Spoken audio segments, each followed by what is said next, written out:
Great. Well, good afternoon, everybody. Thank you so much for coming along. Delighted to welcome you both in the room, and I know we have lots of people online, to the launch of Connect for Change. It's a paper that's been about 2 years in the making, with input from over 200 individuals from over 50 organisations. And it's great to see such a packed room. I'm really sorry that we didn't have room for everybody who wanted to be here in person. Now, we've got experts and leaders from across the built environment and the systems community. So we're going to hear from government, from industry, and from academics, all about systems thinking in the built environment. Mark Enzer will introduce the Connective, the work we've been doing, and the paper. Then we have Becky Wood, the CEO of the newly formed NISTA, National Infrastructure and Service Transformation Authority. There we go. And we'll be talking about the 10-year infrastructure strategy and the Connect to Change paper. And then we have Jason Tucker from the Infrastructure Clients Group, who will be talking about the clients and how they're using systems thinking to make really positive change in infrastructure. Then we have Brian Collins and Chris Elliot, who will join all our speakers for a discussion about what's happening now. Thank you very much. And it's absolutely fantastic to see you all here and to welcome people online as well. It's amazing, actually, to see so many familiar faces, which is a very good thing, because I hope that means you're a friendly crowd. I think in some ways this is a kind of a self-selecting crowd, isn't it? This is about systems thinking, so I think we have a room full of systems thinkers, in which case I don't need to do a whole load of introduction about what systems thinking is, and I won't. But what I think will be useful is just to have a quick look into this document that we're launching today. The thing is, though, that it's intended to be much more than a launch of a document, because if that's all it were, if all we were doing was getting another document to sit, on another shelf, then that wouldn't really be systems thinking. It definitely wouldn't be systems doing. So we would like today not just to be when you receive a nice shiny document that you have probably contributed to. We would like today to be the beginning of doing something more. And so the way we've set out the whole agenda is really focusing more on where we're going to go rather than where we've come from. However, we do have to do a little bit of where we've come from, don't we? So that's my job. So I'll do a bit about what's inside the paper. I'd like to point back a little bit to show where we've come from and point forwards to where we think we're going to go. And then what I'd also like to do is a little bit of an introduction of the logic of the layout of the day so that we can navigate through that. So what's the paper about? I think starting with the why, why do we feel this is an important thing for us to do right now? I think we can start with what the built environment is, because that leads directly to why we need to do something about it. Built environment being this amazing, complex, interconnected system of systems, which we are familiar with because we live inside it, but very often we don't notice it because it's kind of hiding in plain sight. But it's made up of all these interconnected layers, isn't it? Our economic infrastructure, energy, transport, water, waste, telecoms, all of which are connected to each other, because transport doesn't work without energy, energy doesn't work without telecoms. It's complex, interconnected, and importantly, interdependent. And then there's all our social infrastructure and our urban infrastructure, which kind of doesn't even make sense unless it's connected into the economic infrastructure. It kind of needs those connections. And all of it sits within the natural environment. Wherever we see the built environment, it's always connected to the natural environment, which itself is a complex and interconnected system. So when we add all of that together, we get our built environment. And so I think, just as a matter of fact, the built environment is a system of systems. Not everybody likes that terminology, and if they don't like the terminology, we don't have to use it. But I think the thing is, it's just a fact that this is what the built environment is. However, that's not how we run it, because what we've been doing for decades is kind of trying to run it in silos. And those silos kind of go from top to bottom, and this is not pointing any fingers at anyone, it's just saying this is kind of how it is. And that doesn't fit with the complex, interconnected nature of the built environment that we now have. And we know that it's becoming more complex and more interconnected, particularly as we decarbonize and as we digitalize. So this issue about how connected the built environment is in comparison to how we run it is becoming more and more of an issue. This isn't the only thing, because we also have very connected challenges which affect the whole of the built environment, not least of which is climate change.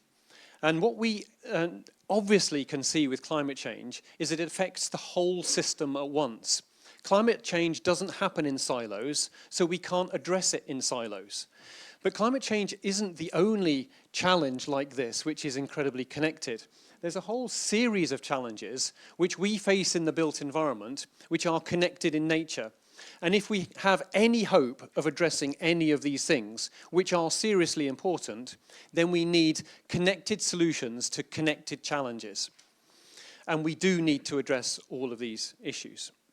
So let's just summarize where we've got to. We've got these amazing connected systems which we utterly depend on.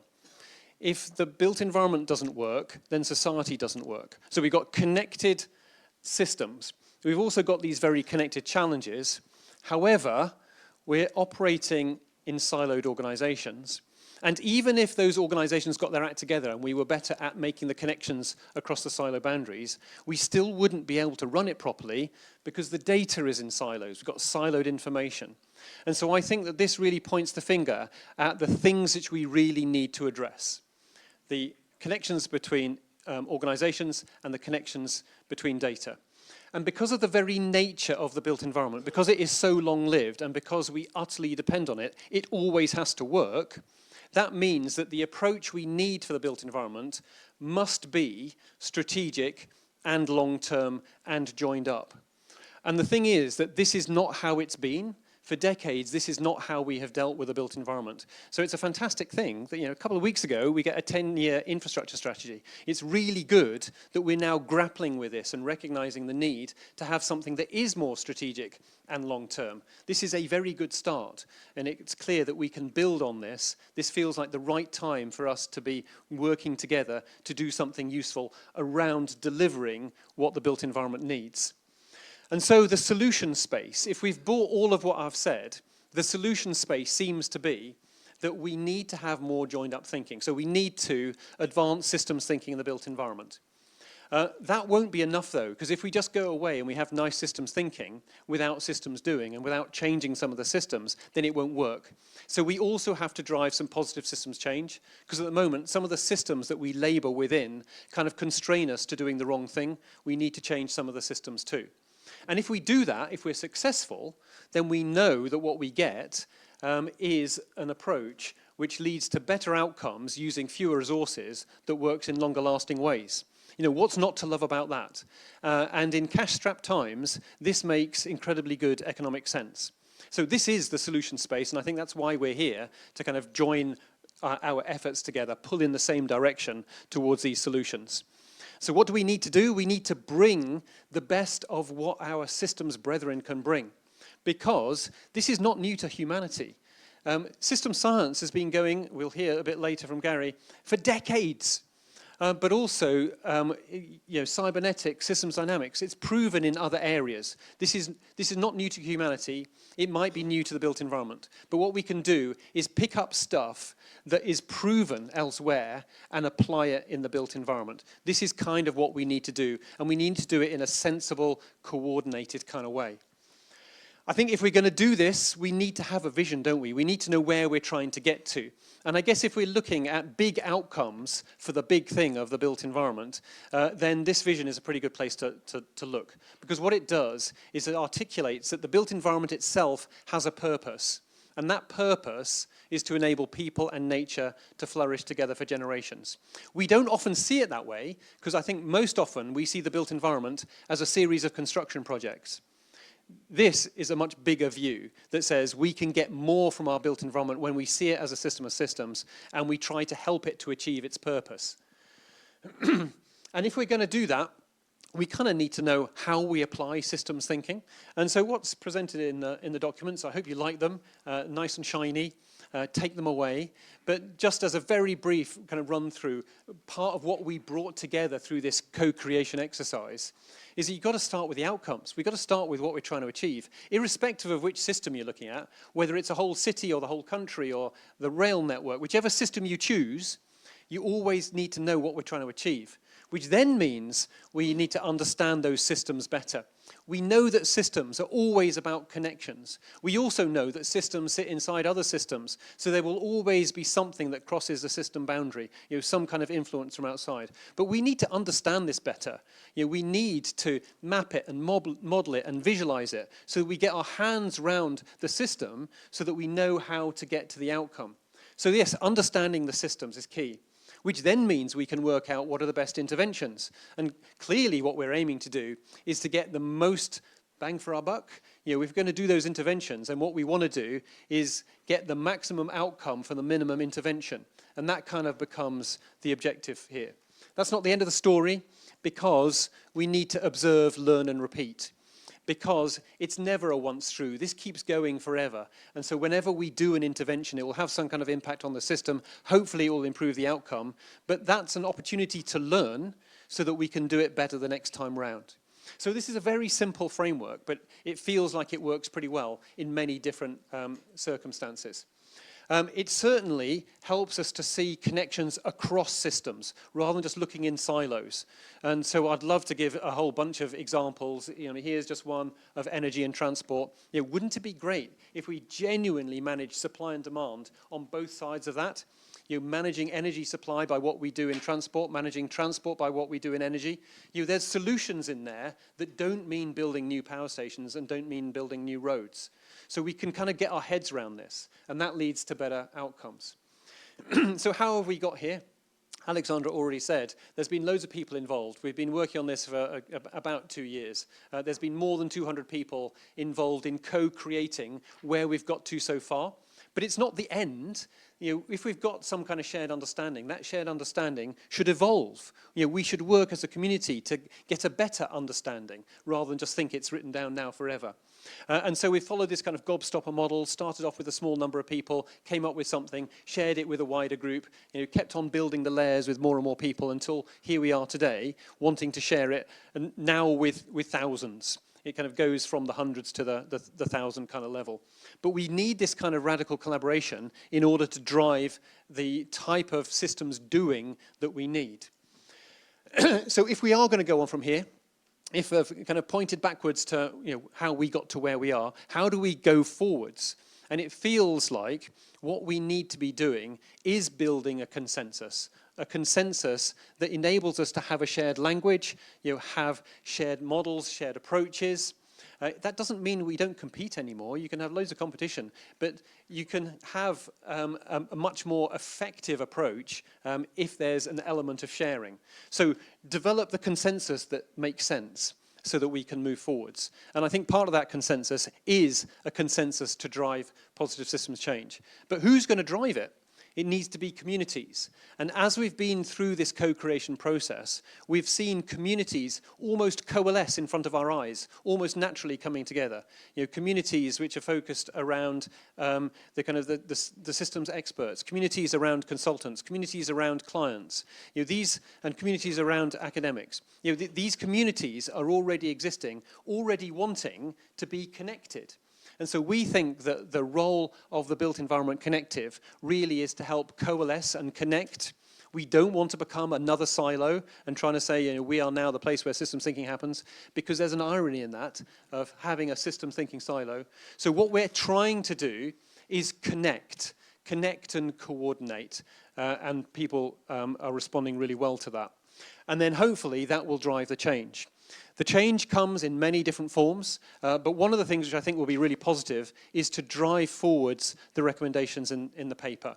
As you will see, these are connected recommendations. They are also fit into a coherent whole. So we're trying to do what we preach with the systems thinking around the recommendations. Some of the recommendations kind of point more towards what would be really helpful for government to do. More of the recommendations point to what we can do in industry and academia. But if we get all of these big domains to work together, government and industry and academia and publics, then pulling in the same direction, we can surely get towards a better place. And so then just to very quickly finalize with the logic of today, And what we're wanting to do is kind of get me out the way quickly. Say, look, you've got the document now. That's done. It's nice. We hope you like it. But the more important thing is, where do we go? So it's going to be fantastic to hear from Becky on how we can see systems thinking woven through the 10-year infrastructure strategy and what might be done to add to that. And if Becky's still on the tube, we might just do... No, Becky's here. That's absolutely wonderful. Jason, the chair of the Infrastructure Client Group, can share the way in which clients are stepping up to lead in this space. We all follow clients one way or the other. So it's going to be incredibly important to hear what clients are doing to provide leadership in this space. And so having heard from there, it's going to be good, I think, to have a little bit of a chat, a little bit of an opportunity to ask questions. We'll be joined by Brian, who I hope you don't mind being called the grandfather of systems thinking in the built environment, and Chris, who's got amazing, challenging ideas as to how we can go forwards. So then after the break, the logic is to hear from the communities. I said that communities are where stuff happens, where things can be actually driven forwards. And so we're going to have the community kind of conveners, is that the right word? Come, explain where they're coming from, and then we can ask some questions around that too. So hopefully it all makes sense, hopefully you like it, and with that, it's back to Alexandra. Not a lot for me to say, but to welcome Becky down to the stage to talk to us about the 10-year infrastructure strategy, NISTA, and how that connects with systems thinking and connect to change. So thank you so much for actually inviting me and having me here. It is the official first day of my second month as the Chief Exec at NISTA, and I'm really delighted to be in a room of what I hope are allies, both online and physically, and also to be able to talk a little bit about the infrastructure strategy, because that is, of course, what I've come here to do, but then just reflect collectively on how important thinking of the change that we're intending to create is from the systems perspective. So I was really, really delighted when Mark asked me to join. I have to be completely honest, slightly sad I had to follow him. In October 2024, the government came together around what they wanted their pillars for growth to be. And the creation of NISTA is part of that. Creating a National Infrastructure Service Transformation Authority, try and say that multiple times in your first month, was part of that, partly because they wanted to bring different styles of thinking around infrastructure together. So the National Infrastructure Commission, which has done fantastic work in relation to needs assessment, and also the Infrastructure and Projects Authority, which has done a lot of thinking around delivery, has worked closely with delivery agents and across government in the past, into a single organisation. But I often talk about this with our people as not just a merger, but being a lot more necessarily than the sum of our parts. And part of that is because NISTA's remit is broader than the NIC and IPA put together. We encompass social infrastructure, we hope in a much more meaningful way, and to Mark's excellent points, we mustn't forget elements of the built environment when we're bringing these things together. We also have ambition to use the fact that we've been brought into the Treasury, which I have to say for me personally is quite an exciting thing, to mean that we're sitting alongside the government's key investment-making decision makers to be extremely thoughtful and purposeful in the way that we're investing, both at the front end of projects and also throughout the project life. We're not intended to add layers, we're not intended to over-complicate a system which is already quite complex, but we are intended to be part of the whole and to integrate in the way that we're assuring, we're approving, and we're thinking about the planning of projects. The reason I was asked to speak mainly about the infrastructure strategy is it actually frames a framework that we're going to operate under. I really welcome Mark's observations about the idea of this being a long-term ambition. It very much is. I spend a lot of time with the Chief Secretary of the Treasury. He is my ultimate boss alongside colleagues in Cabinet Office. And we talk a lot about the fact that his ambition here is to think long-term. For that reason, I don't tend to talk about the infrastructure strategy on its own. I talk about the infrastructure strategy and the industrial strategy, and then following that, the pipeline we're about to publish, which is meant to be the sort of living embodiment of the ambition for investment through infrastructure that we have for this government. And the reason I think those are relevant is because they must interact. Myself and colleagues leading the industrial strategy talk often, as you might expect, around things like energy requirements, but also about jobs, skills, workforce, and all of those things into the future. Now, I have heard it said, and we've said it ourselves, I'm sure, as a community, 10 years isn't actually a very long strategic timeline in infrastructure. I'm aware of that.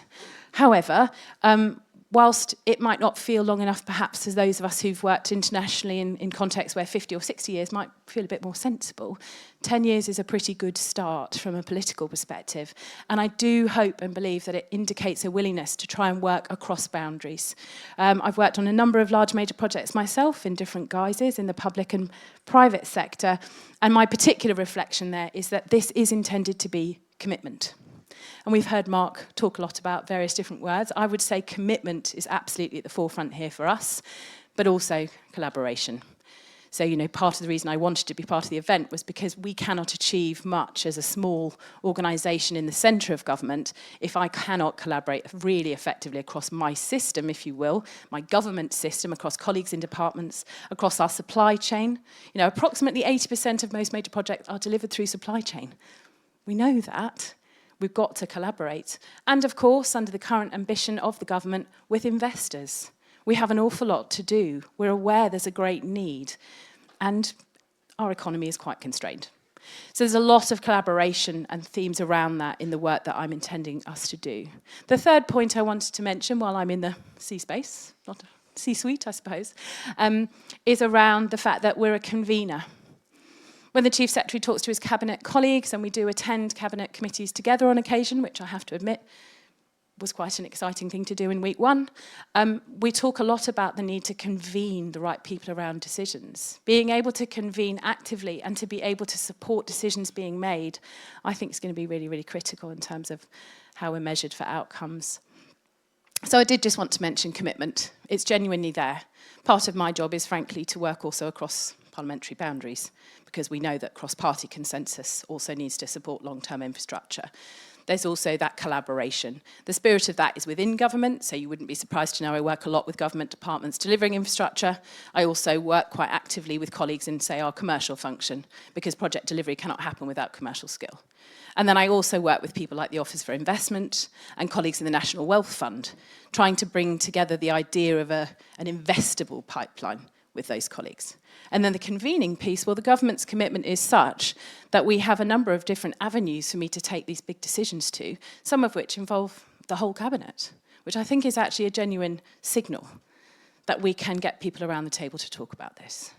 As you might expect, I've been set a number of objectives by the government, and if you were to casually read the document, you might feel they were almost slightly disparate.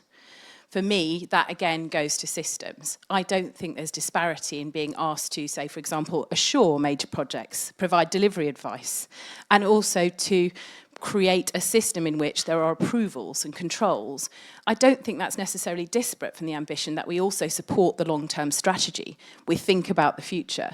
We support the relationship between infrastructure need and actually being able to approve it going ahead. And the reason I think that is because lots of us are probably infrastructure professionals. I know you're lovers of systems, but for me, part of what can sometimes get a bit lost, and that's to no one's discredit, it's simply sometimes the pressure of the moment, is lessons.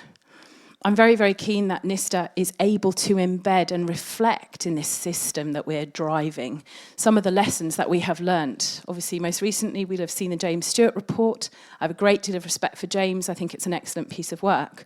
What rather saddened me as someone who's worked in infrastructure for about 25 years is, candidly, some of the lessons are familiar. And I'm sure that probably felt that way for others. What that means is I have quite the challenge. To realise the ambition, I will need to be able to work with you and work across industry a little differently and use the licence that I have with the government that's really committed to change to try and respond better. And that's not a personal criticism. I think anyone like me who spent 8 years on Crossrail is not going to throw any rocks. Every decision we may have made in the moment will have been, I think, well intended and thought through. But data isn't perfect. Experience isn't perfect. So there's a bit of a lessons thematic for me in the way that we need to bring our different responsibilities together. Another one of my responsibilities, one of the objectives for NISTA, is private financing advice. I hope people will have noticed that there are some really strong signals that I'm being asked to progress transactions in relation to Lower Thames Crossing, in relation to Euston, and to explore opportunities which are quite tightly defined in the space of health. That, for me, is another opportunity for us as an enabling body to be really thoughtful and considered as a voice within government now, as well as into government, how those things can be done in a way that is acceptable to government, how we can balance risk, but also capability. We need both client side and industry and investor capability to come together around it. I really like sometimes the messiness of systems thinking diagrams if we're pursuing soda or something, because actually these things are a bit messy. And what connects them, I think, and I think to the point Mark might have made, is humans and how we can be really intelligent about how we do that. Naturally, I would be remiss in not mentioning that, of course, AI can assist us.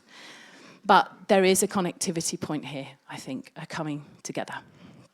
So, as I say, I don't see the private financing advisory role as separate or different. I see it as another way that I'm being asked to change the system.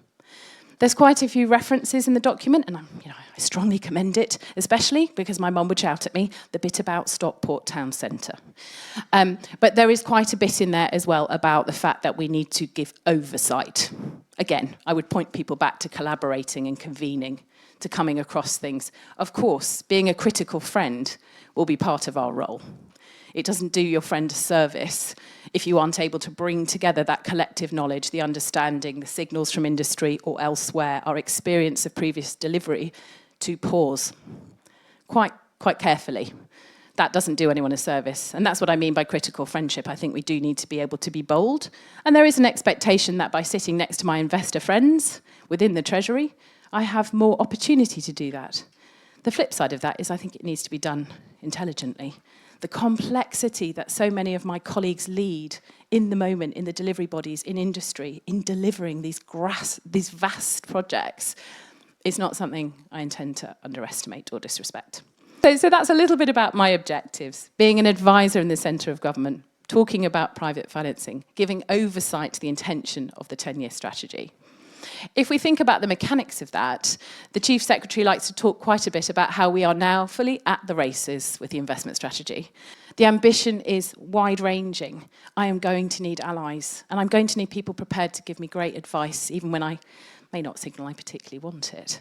That said, I've worked in infrastructure for 25 years for a reason. I'm hugely passionate about what Mark was describing. Infrastructure is the backbone of what people are doing every day.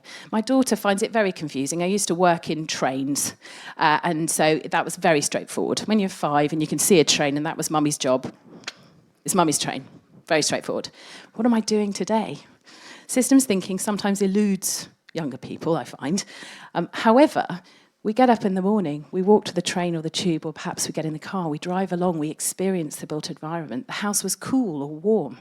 We drank water, we did stuff. Infrastructure is a backbone.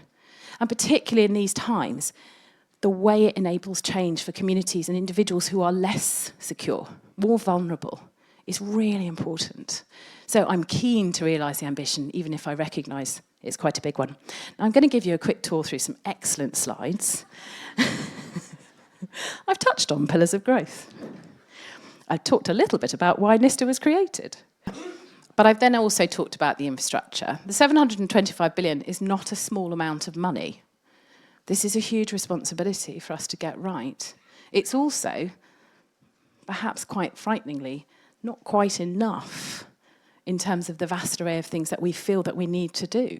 So being an active custodian of that investment is very much part of what we're about. I did want to actually connect us with what we've been talking about. Mark gave such an excellent introduction. I was delighted to be invited because we very much need to live and breathe this. I had an exciting skirmish inside the Treasury about putting our brand on it. It was a learning. Enough of that. I hope I've made it fairly obvious why we believe in what this is about and why we think connectedness, why we think systems thinking has to be part of what we're going to do. I did want to touch on a few particular areas to try and do my team less of a disservice. One of them is spatial planning.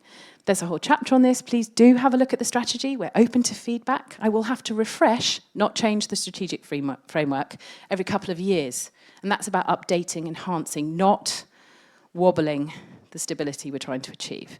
but a little bit about spatial planning and how important that is. The intention behind this is doing, I think, what we've been trying to describe, bringing together different elements of infrastructure that are really very necessary to make change in a place-focused way for the humans that occupy that space.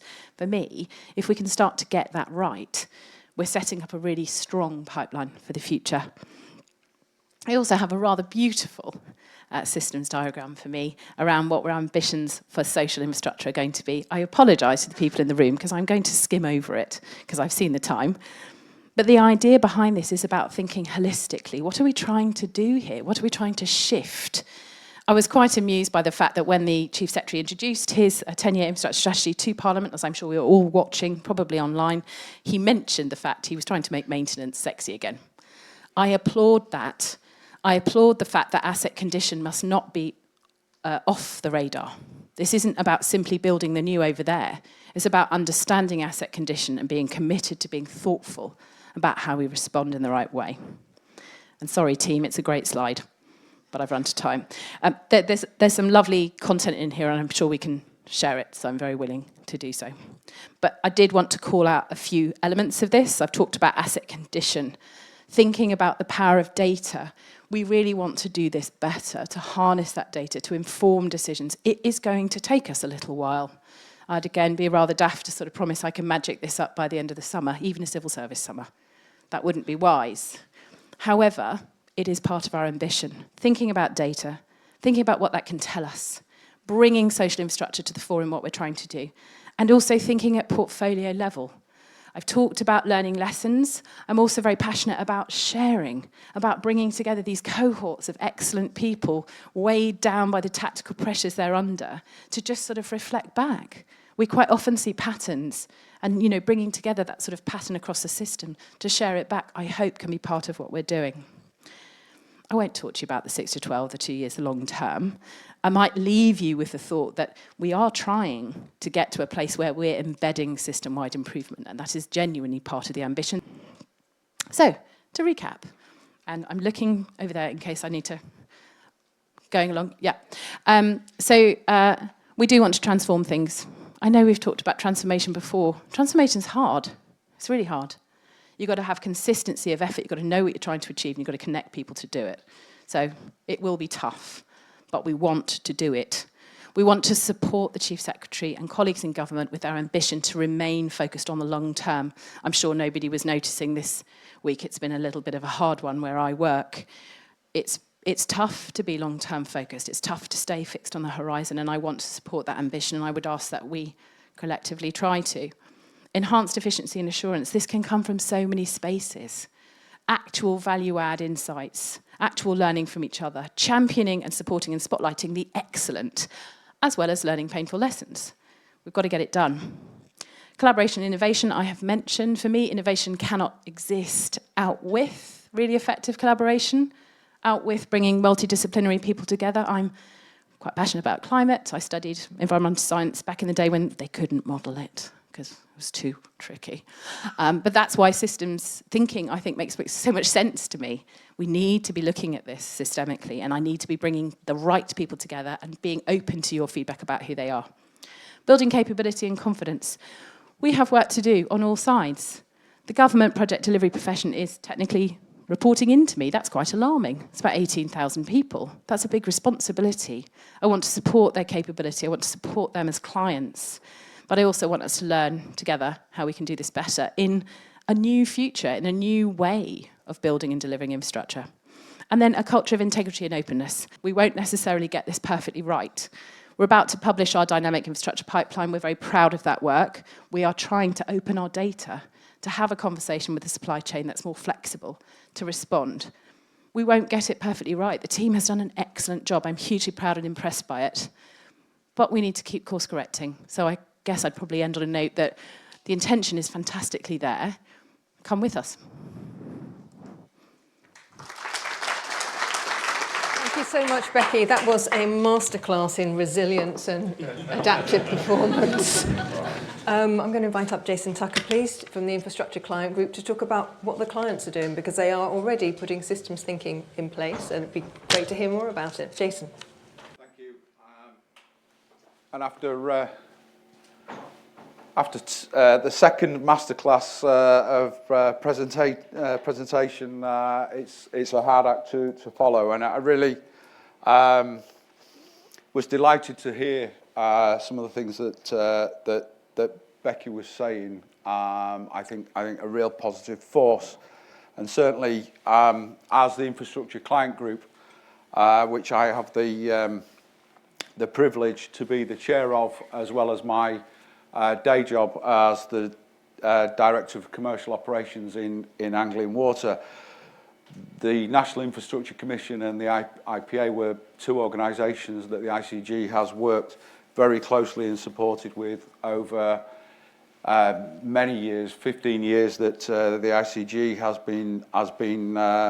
been formed, and bringing those two together to create the powerhouse that we've just sort of heard of, that not only is sort of taking the remit that they both had, but extending that is a real opportunity, and certainly one that we see as something that will have a really positive impact on our world of infrastructure.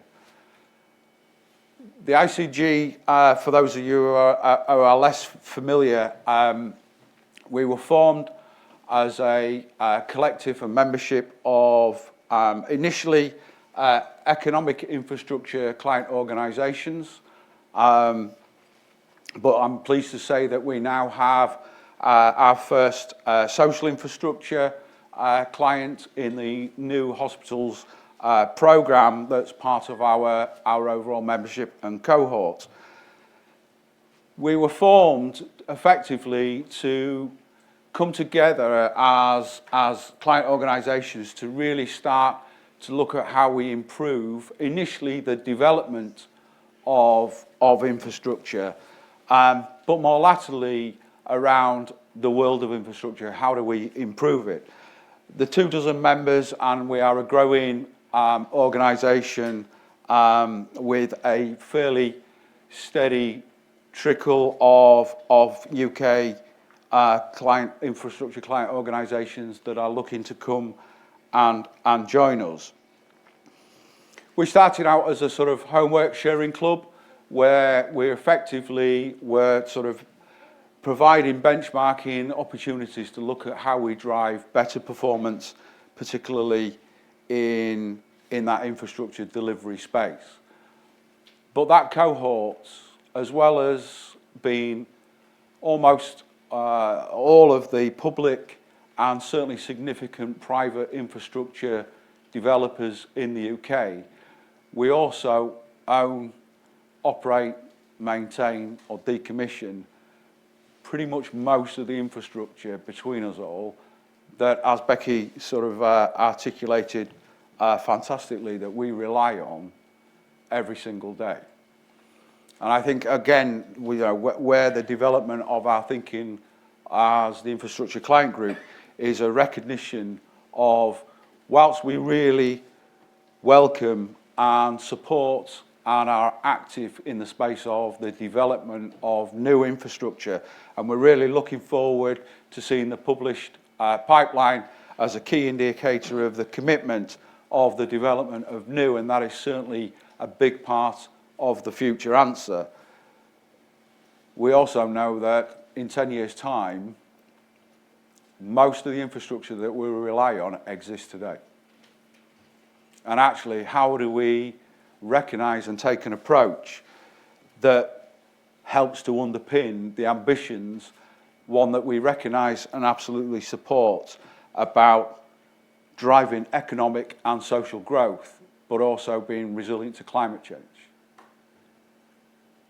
Whilst the infrastructure clients don't have all the answers, they are a really big part of trying to answer those pretty fundamental and challenging questions. And I think, one of the opportunities that certainly the approach that's been laid out today is a way of helping us to all come together and join up, because we take our role as helping to underpin those ambitions extremely seriously.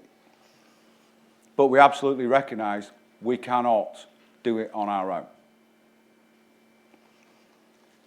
at the highest level, and I will sort of share anecdotally with my Anglian Water hat on, but the experiences that I'm going to sort of portray are not unique. These are absolutely across the infrastructure client group as a community. There is an absolute interdependency at spatial planning and project development level.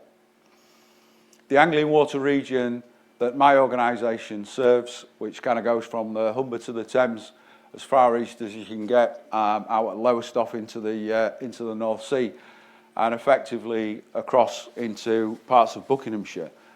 I look at what is going on right now, or is what is in the pipeline right now, from an Anglian Water perspective. We are in the process of constructing our first phase of a significant pipeline interconnector, which effectively links the north to the south of our region to transmit water, the first sort of regional water transmission network that we've endeavoured.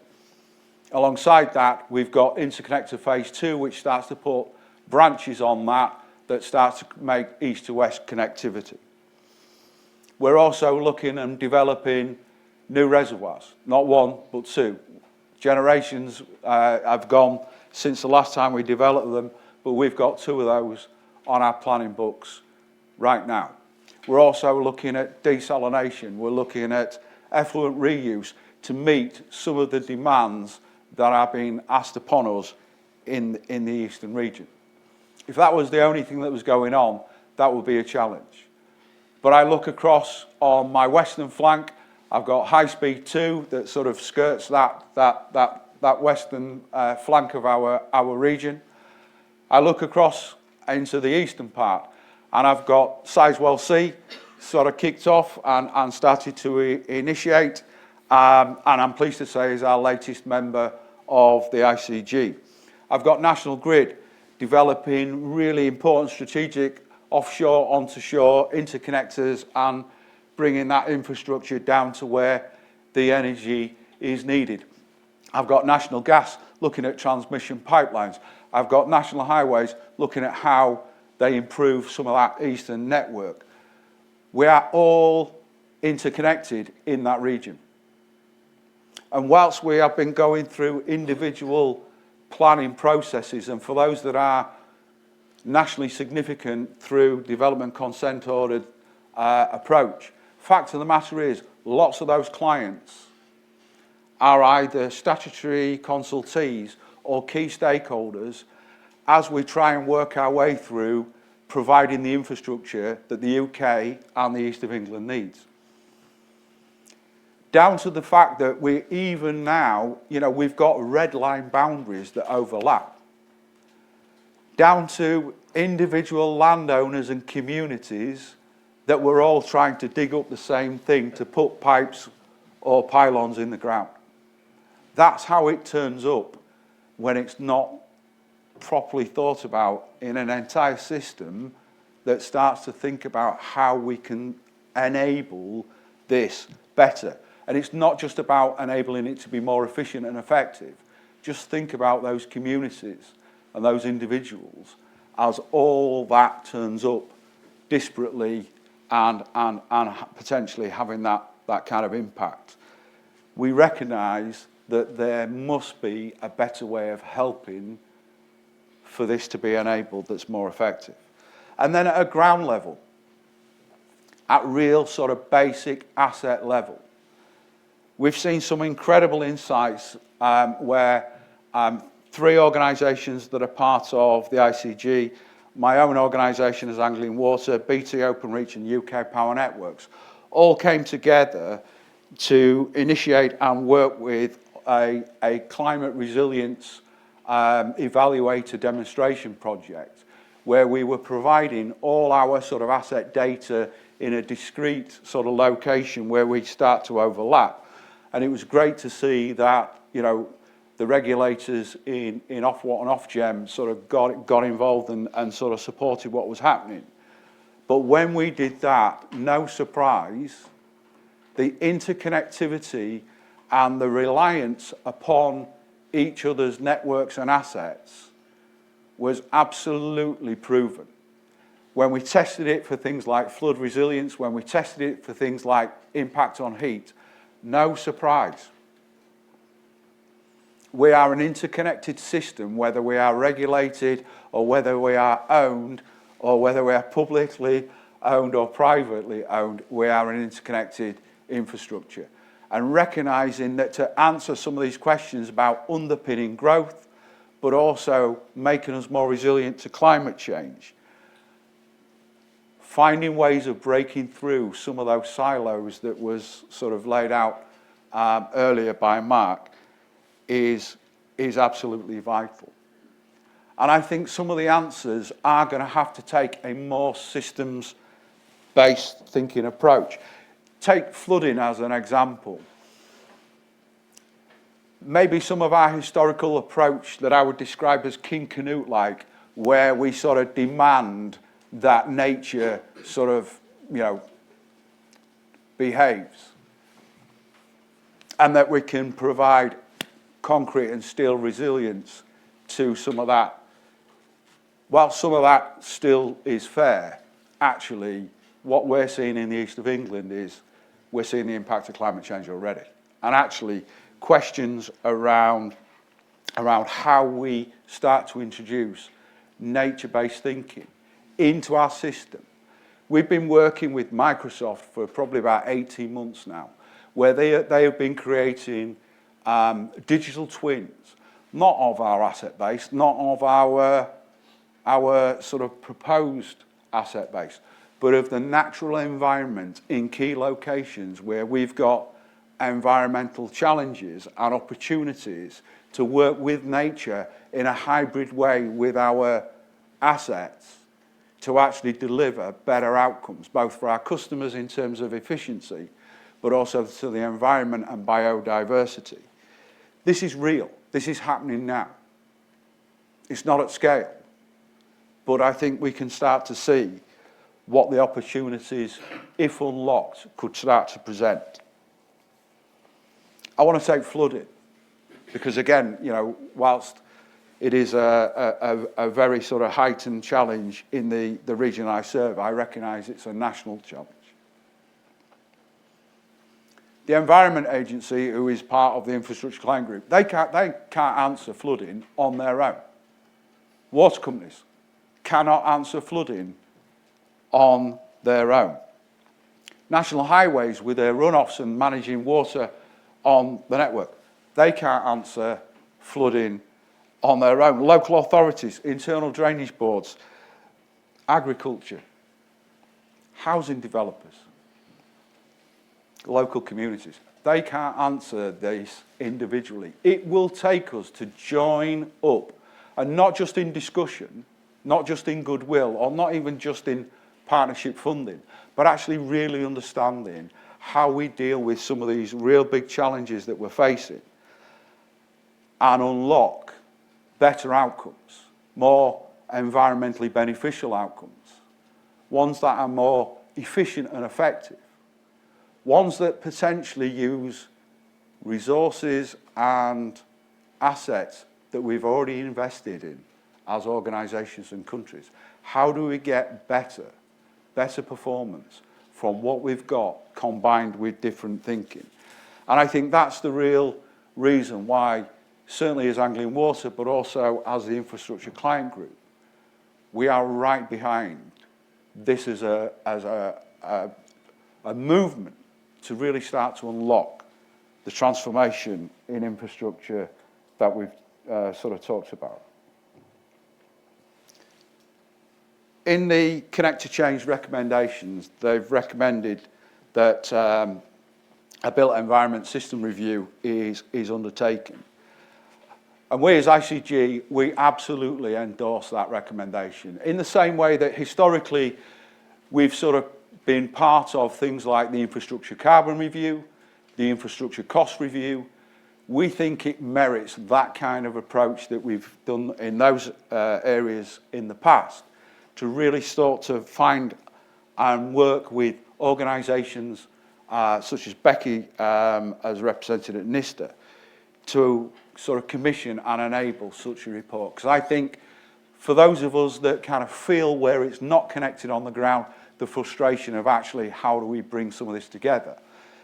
That kind of review, I think, would help to unlock to the next level. And we've actually committed as ICG funds to help such a review be undertaken.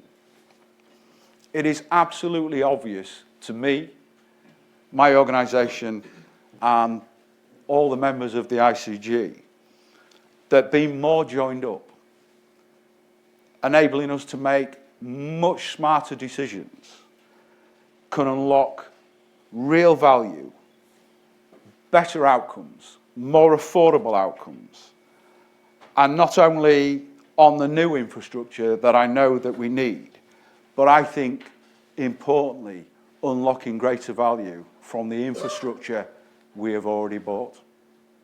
Thank you. Thank you very much, Jason. Actually, I'm going to ask you to come back to the stage along with Mark and Becky, please, and introduce you to Brian Collins, who is the Vice Chair of the National Preparedness Commission, and Chris Elliot, who's a Systems Engineer and Barrister. That was fantastic. I mean, it's not only the resilience and how you can talk with all your slides being somewhere in the ether, but I mean, it was genuinely brilliant. Followed by Jason, you claimed not to be doing the masterclass, but I reckon you did. Because what we were hearing from Jason was not just an endorsement of the paper, which is very nice, but looking forwards, the kind of clear commitment and client leadership that we as an industry kind of need to get behind. So I think just the very fact that you could stand at the front there and say, you know, we as clients believe in this, we're going to do it, we've put some money into it, you know, that is seriously meaningful. So that was fantastic, thank you. Really, really good. We've got two speakers we've not heard from yet. So what I should do is ask you to do a little bit of an intro, you know, like what is your thought, maybe a bit of a reflection on what you've heard, but also a little bit of what your position is. And then what we'll do as a panel is, again, have a bit of a chat, and hopefully there'll then be a bit of time as well for some Q&A around the room as well. So Brian. It is fantastic to have you here. I've already kind of joked that you're the grandfather of the systems thinking. We are kind of picking up the strands that you left behind. But would you like to maybe give us a little bit more insight into that? Yes, thank you very much, and thank you for inviting me. I don't often get out these days. Well, it's one of the things about being retired is you sort of retire, but occasionally you can't let go of something that you've spent the last 25 years grappling with. I started as the Chief Scientific Advisor in DFT, realizing that transport was so dependent on everything else that we needed to deliver some systems maps of what that looked like. You might be interested in them. There are 37 of them that cover all the different services in infrastructure. We did them in 2007. They might need updating, but they would cover most of the floor here. They're phenomenally rich and complicated. And as a result of that work, I convinced the then government Chief Scientific Advisor, Sir John Beddington, and the Cabinet Secretary that perhaps a bigger, deeper study should be done of where we were on infrastructure. So we got a body called the Council for Science and Technology, which is the Prime Minister's think tank, to do such a study, which was published in 2009. We briefed Peter Mandelson in number 10, he was Deputy Prime Minister, and he said, who's responsible for infrastructure then? Which minister? Blank. There wasn't one. There was no single line on infrastructure as a collective set of systems anywhere, even in the Treasury in those days. 2010, election. Report buried, disappeared.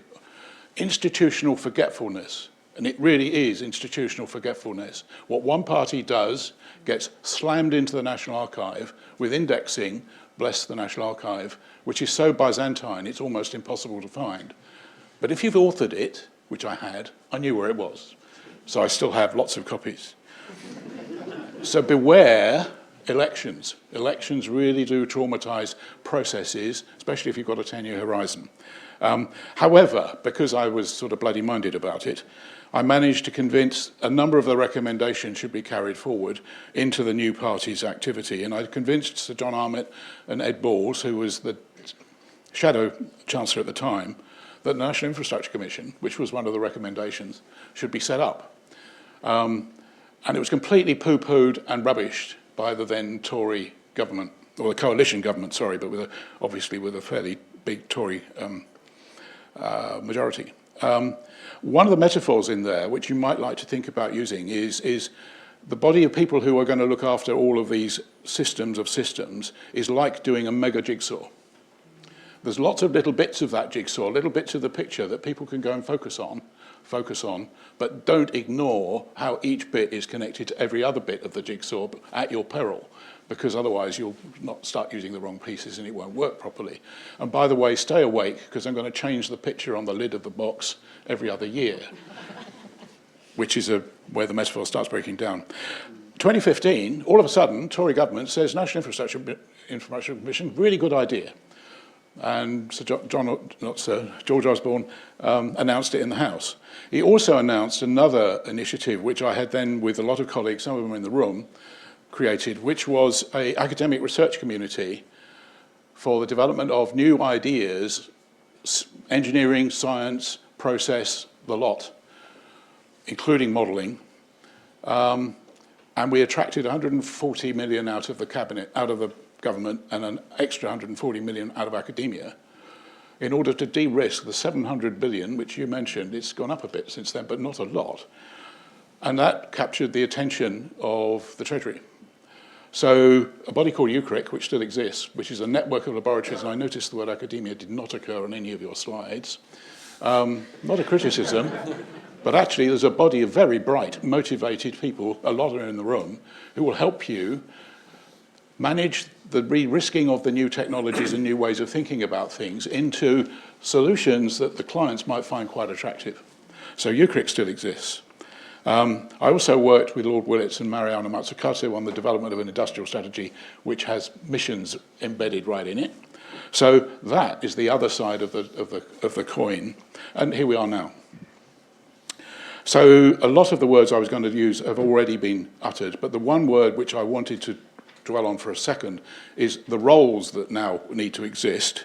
And we've talked about conveners, we've talked about catalyzers and influencers. The one we've not talked about is a synthesizer. It's quite hard to say, that's why.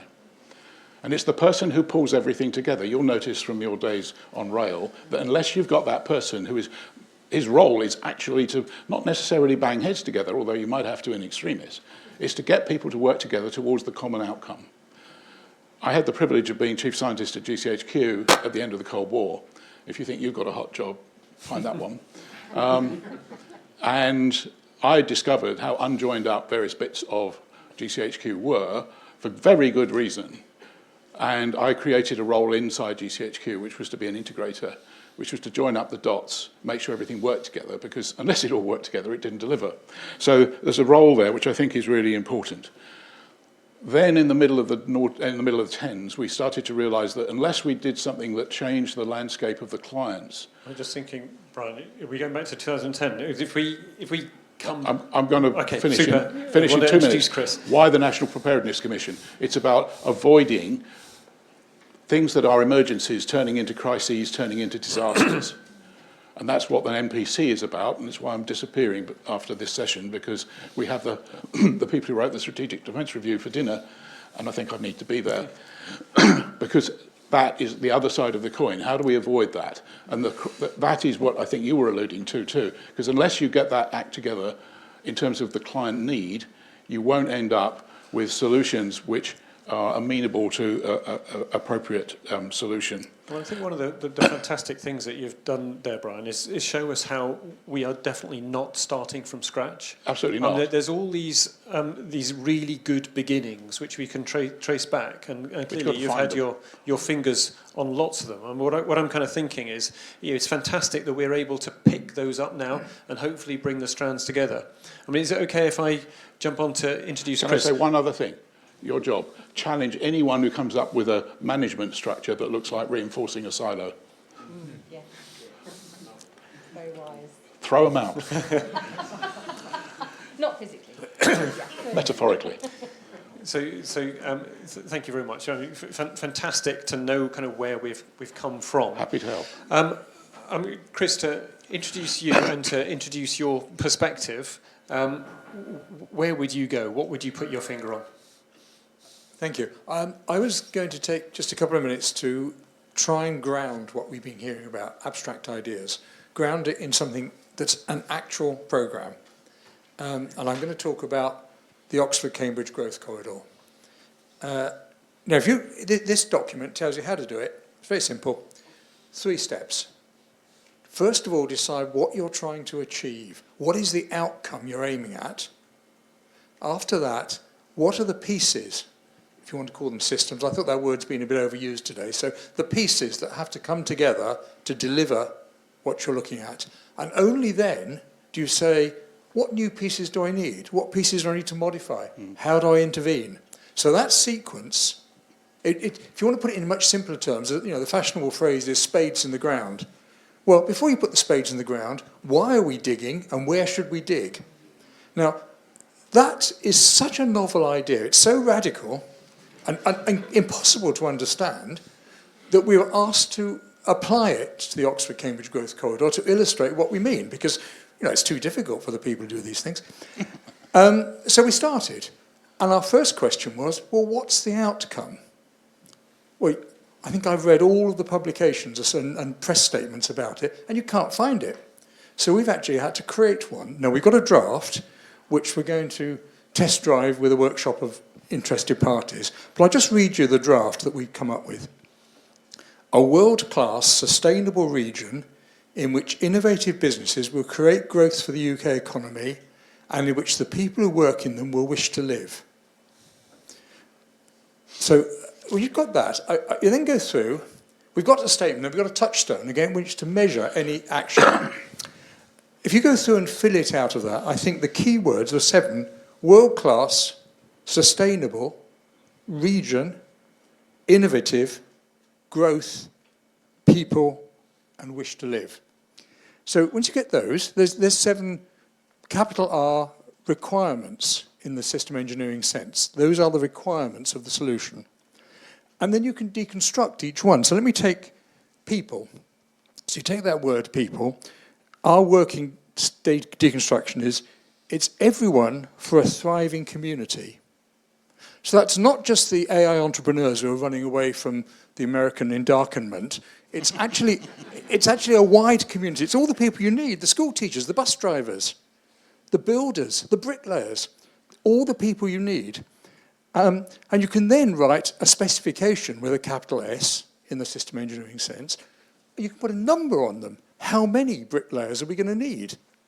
So what we've tried to do is, we're in the process now. We've started with that draft outcome.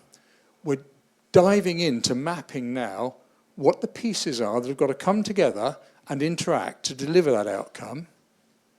And when we've got that, we're then in a position to say, probably for other people much more expert than us, to start designing the interventions that are needed to make them work.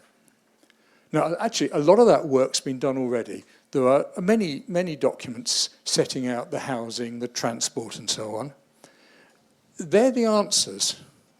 What we're trying to do is define the question. I think that's what today's about. That's what we're here for. Fantastic. So we've heard from all 4 speakers now. I think really interesting and complementary perspectives. One thing which I'd be keen for us to maybe kind of dig into, looking forwards and where we need to go. We've heard from Brian where we've come from and how we're picking up on these strands. And we've heard from Chris on what could be a really good exemplar of bringing the pieces together to achieve outcomes. But I'm wondering from your perspectives, what would you ideally like industry and academia to do to make your job a dream? If you could have that wish, what would be the thing that would be most helpful?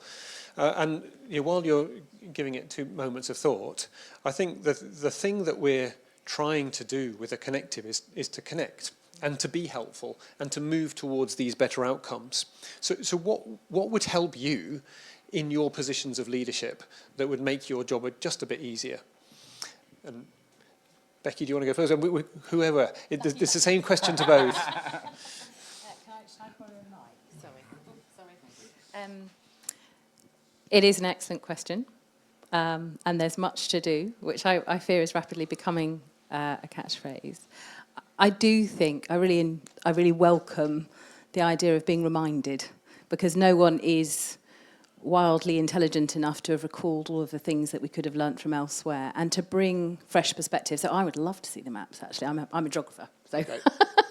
but more seriously, I think some of it is, being our side being open to hearing that, but also, please don't hesitate to remind us if you feel there are gaps and if you feel that we haven't looked carefully or indeed engaged the right parties. And academia is very much part of this, so that's me being remiss to the slides. I think the other thing is being willing to work with us on how we're going to have to sequence the approach that we're going to have to take. I cannot solve everything in a single day. And also, I work in a political context, and I need to be mindful of that.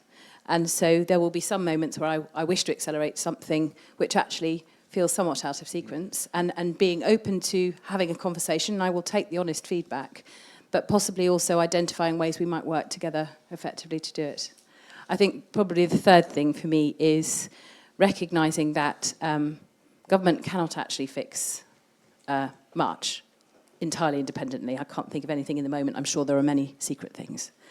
But within that, having a free and frank dialogue about that and what we can both do, because de-risking and thinking about the future requires us all to bear a degree of that risk, which we're very open to, but we'll need to do it collaboratively. And I really welcome Jason's commitment in terms of, putting that commitment behind things to solve them jointly. Yeah, fantastic. And Jason, your perspective on what can the connective, because what I should say is that you're all in it, by the way. There's a very low barrier to entry, because everybody who shares the shared understanding is part of the connective. You're in. So Jason, what can we, the connective, do to help you and the ICG in this? So again, great question. I think there's a couple of things for me on this, and I sort of picked it up from the earlier sort of presentations. At one level, this is really complex, and actually, if this just becomes theoretical and too complicated, no one's going to buy it.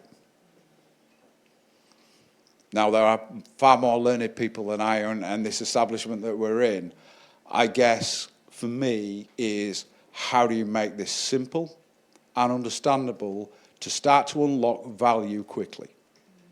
Because the moment our customers, the general public, the environment, government, shareholders see this value being unlocked, they will get very interested, very quick, and get right behind it.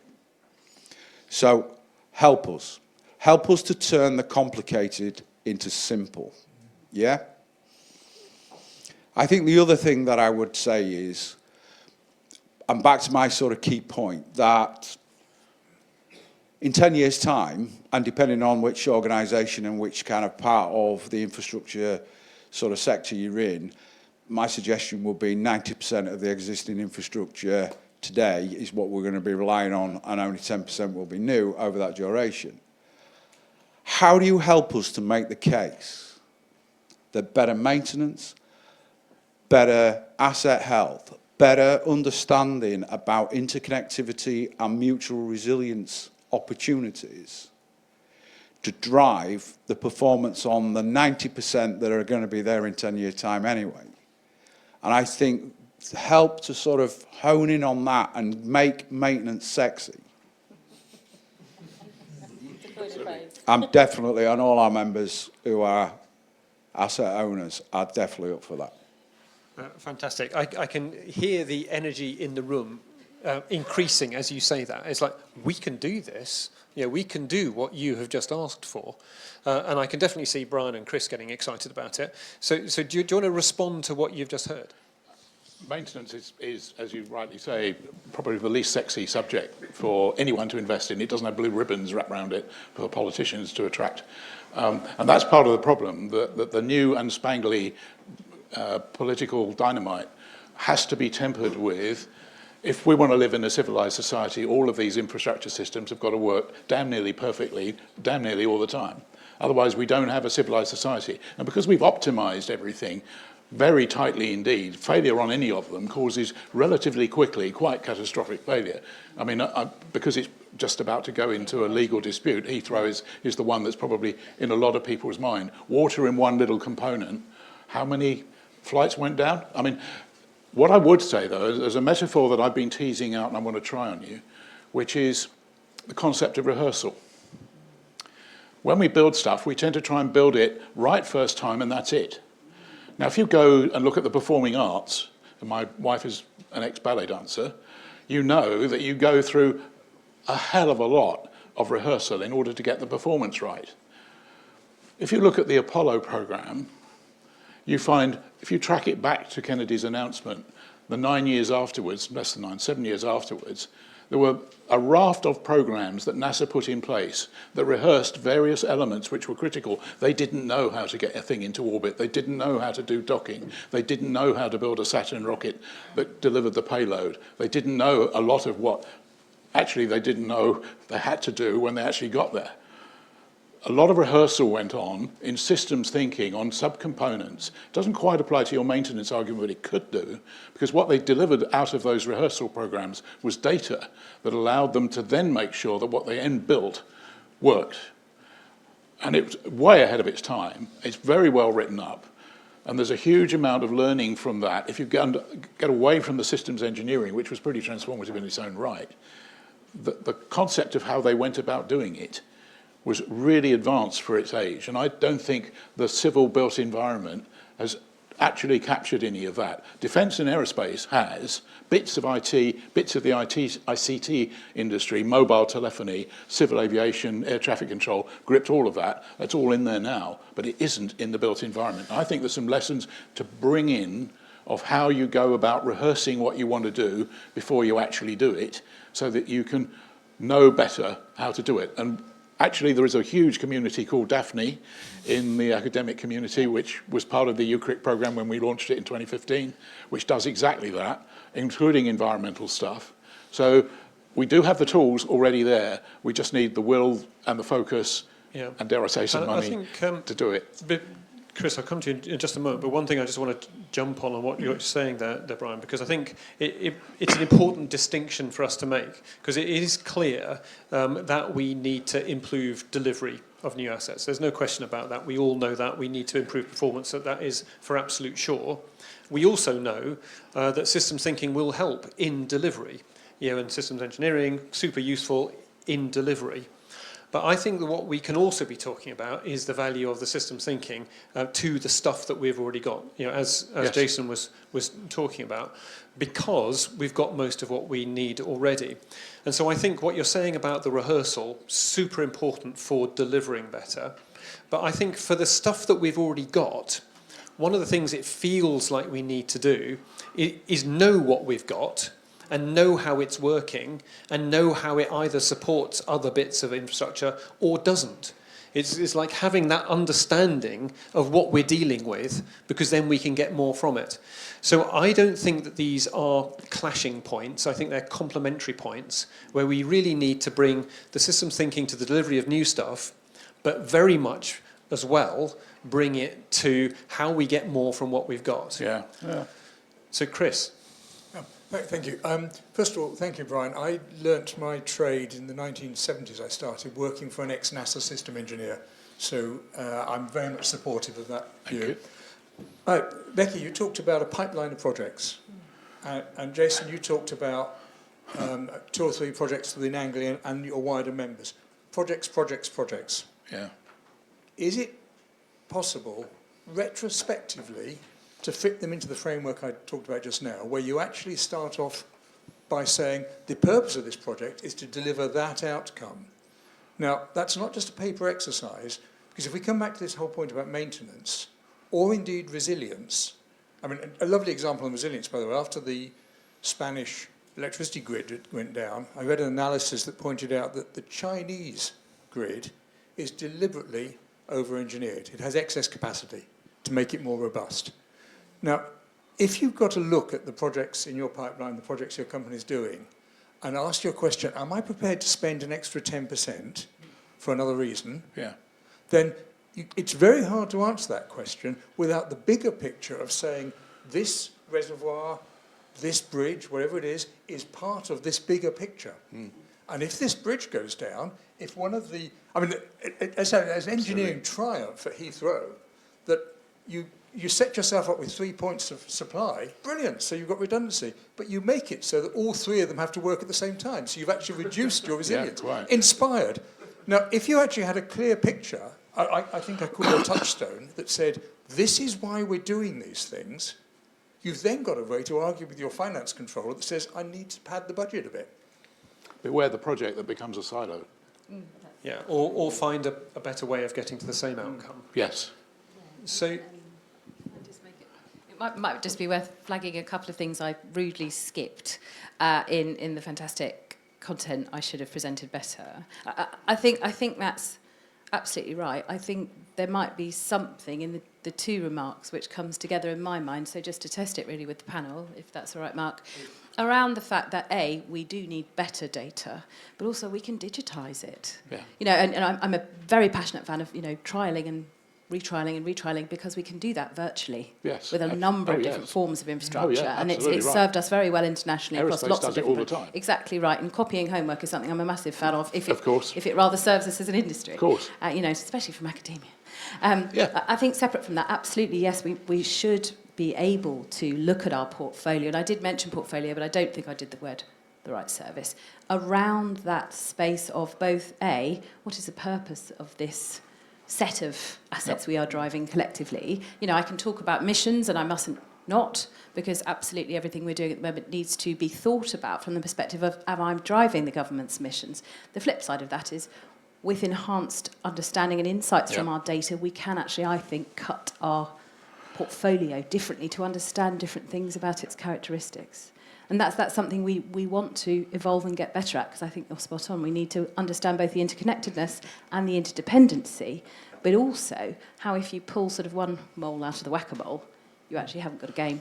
So I completely agree, and that's part of our data ambition. Mark, could I just write one other thing about how we got into the mess we're in? Which is some point in the 1960s and 70s, someone had the idea that privatisation would deliver better outcomes. Seriously, read the official history of the privatisation, 2 very thick books. The word engineering doesn't occur, the word value doesn't occur, the word finance occurs all over the place. It was financial engineering to deliver more money and dare I say, to get bad things that happened in those days away from the political edge. which I guess is a good reminder for us to see that value really should be defined in terms of outcomes. Yes. That if what we really want are the better outcomes, then that is value. Yeah. Which then means that's what we move towards. And it's not just money. So in just a few minutes, because the trouble of having a super interesting panel is that we could carry on forever amongst ourselves, and it would be fantastic, but it wouldn't give you a voice. So let's go to the audience for a couple of questions. And the first one, super quick, is up at the back there. Yeah, so Chris Rogers, University of Birmingham. Brian's mentioned UCRIC already. One of the things we do have already is some work on a theory of change. And we created, and very specifically, the points that Jason made. And then we wrote it up as a little book of theory of change in accessible language to try to simplify that understanding. And so that what we've got is something that's nicely founded on system maps, but then talks of value, and particularly business models, novel business models, focus then on value, and all of the value that you might generate by doing something, such as maintaining our existing infrastructure. Because it changes online. As soon as you move Send you the link. to value, then you have a chance to enter into conversations on the same basis. And now what we're trying to do is move that from the theory of change into a practice of change with different examples. And it's those stories, I think, that will bring it to life. So what an absolutely fantastic point. And I think it kind of picks up on what Brian said and Becky acknowledged, is that there's a lot of good stuff that's out there. So let's find it again if it's hiding. And your little book of theory of change sounds like exactly one of those. Yeah. And I guess that one of the things I would just love to say on top of that is if we could kind of move from not only seeing the cost of outputs of projects, but the value of outcomes from the systems, then we will have transformed the whole environment. Let's have Simon. Just shout. Yeah. Oh, thank you. Yeah, Simon Spooner, Atkins, Realis. It was very great hearing about the importance of existing infrastructure, that's actually what delivers so much. But it's very important, I think, to understand and quantify the benefits which those different elements are bringing, so that with that value, you can start to assign some of the funding for people to maintain those assets. Also, to understand how interventions will enhance the value that those assets are bringing. But my main point to try and raise is the importance not just of the big infrastructure, the big projects, the networks, but the vital importance, and I think increasingly in the future, of local infrastructure, our own buildings, our own homes, our little bit of the sewer that connects into the main system, the farmers' fields, the heating system in our home. These are where the big change actually has to happen. That what we need to do is millions and millions of small projects, of little changes. And if those are going to happen, we really need to understand the multiple benefits that those bring, the value they're bringing, and thereby how do we fund people to make those changes. Because nobody's going to make those changes if somebody isn't helping to fund them. And so what I'm very interested to develop, from all of this is a framework for how we get that kind of local infrastructure transformation happening, how you engage all those small stakeholders in the process. Thank you. Any comments on some One of the mantra of the National Preparedness Commission is the whole of society preparedness for things being as good as they can be. And if you end up with something that looks as if it's an emergency, you know locally how to deal with it, because you can't look even for local government, let alone central government. So getting people into a position where the street, and actually the street is an interesting scale at which you can think about doing this sort of stuff, can respond and deal with those sorts of emergencies so that they don't turn into crises and hence into disasters. So where is the history of that? Dare I say the Second World War. In urban environments in particular, streets knew how to recover from each other. And my father, who was in local government in the war in London, did exactly that, went fire watching in the middle of the night and discovered where the bombs were falling, and then the next day went and looked at the buildings to decide which ones were going to be pulled down and which ones weren't, which was pretty harrowing, as you can imagine.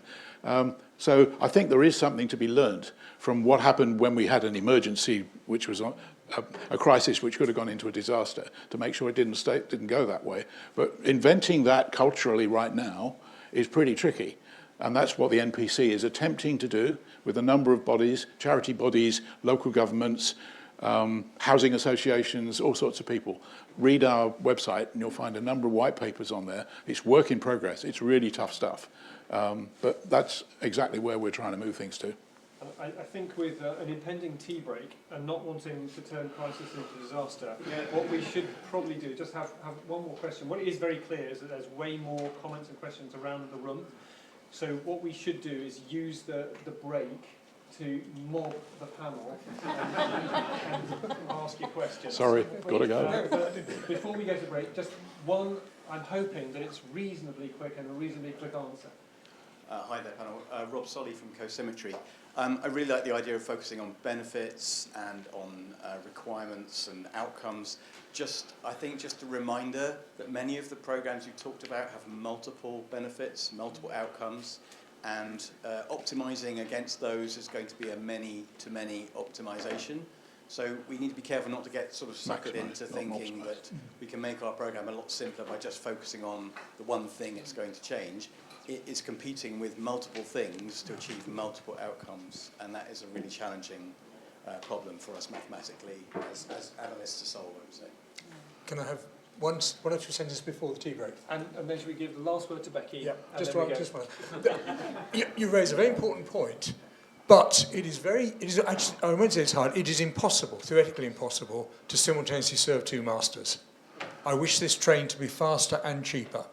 You can't do that, because when somebody comes up with an option, you don't know which one you measure against. So the only way you can do what you said is combine them into a single measure. So you can, we do it, let's stick to trains, since we both worked in that area, that we combine safety and cost in a single measure. Because then you can start making optimizations or indeed maximizing the return. And the reason I'm going to read it once more, I'm afraid. The words we drafted for the Oxford-Cambridge Growth Corridor: a world-class sustainable region in which. So we've got one outcome, which is qualified by various subs. You can't do things for two reasons. Very strong. I'll bore you. I'll give a whole lecture on it if you've got the time.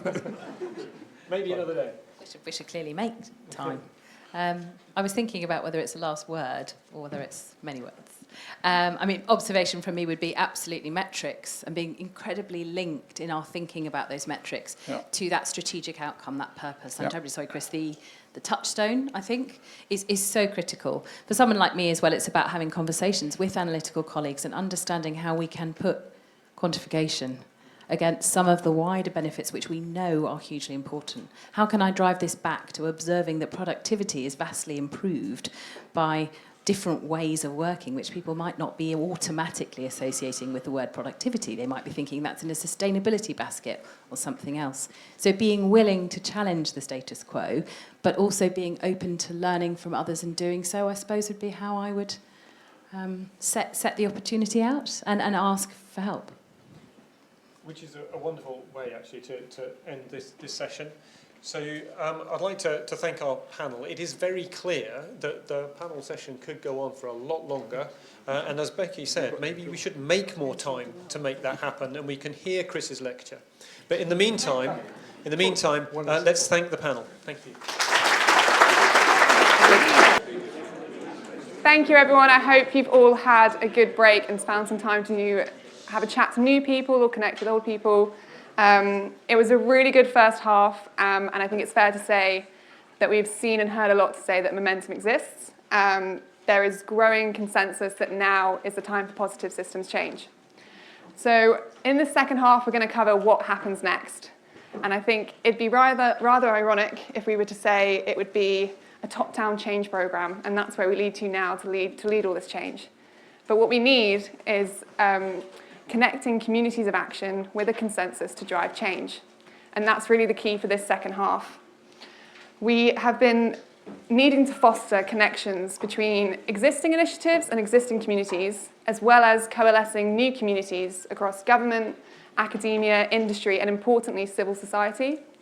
And it's been really exciting over the last few months, seeing these communities start to mobilise and seeing them take shape. As we heard earlier, we have Jason Tucker in the ICG and forming what already exists as a client community. And over the last few months, we've been working with 4 communities and mobilising them. And this includes consultants, systems specialists, academics, and quite newly, the investors. I don't want to steal anyone's thunder because I'm going to shortly invite all of these communities and their community leads to the stage. And they're going to introduce themselves and give a bit of an overview of what they've been up to and what they hope to do with their community. And this will be followed shortly by a panel discussion where we can really get into how communities can work together and how the Built Environment Connective can support those communities. Just a flag that I will also be on timing, so if you see me frantically waving my hands, don't be alarmed. That's because I'm trying to keep everyone to time. So let's get this started. I'm going to invite Ron Lang up to stage, and he's representing the consultants community. Hello, everyone excited? I'm quite excited. And I've already beaten Becky because I think I've got slides, which is pretty cool. You're welcome. So this is quite intimidating in many respects because I'm quite new to this community. Mark informs me that we're all part of it now. That's great, isn't it? So I'm Ron Lang. I'm a regional director at Atkins Realis. We work in our program advisory area of the business, so lots of kind of client-facing work. I would summarise my career to date as mainly in transformational change, so I qualified as an architectural technologist and didn't do that for very long because I was quite, put off by the way that we do things in our industry. So first of all, I wanted to say was I've been asked to co-chair this community with Juliet, who's at the back from Arup. So hopefully I won't say anything that, oh, there's a ripple. I mean, we can have a ripple. I'm happy with that. Thank you. So hopefully I won't say anything that massively offends Juliet, but I'm sure she'll shout if she disagrees with anything I'm saying. So I'm going to keep it quite brief because I'm keen to get on to the chatting, and I don't want Jess to do the arm-waving thing that she suggested that she might do. So I'm not going to read this out because it's a bit cheesy, but we were asked to kind of talk about why systems thinking is important to us and why we think we're involved effectively. So I had a realization, I guess, about 5 years ago. So some of you might know me from the work that we do with the Construction Innovation Hub on the Value Toolkit. And it's quite an interesting, I guess, story or part of this picture, which is that the Value Toolkit was originally felt like, how do we create lists of things that we would quite like? How do we create lists of outcomes, and often not even outcomes really, outputs?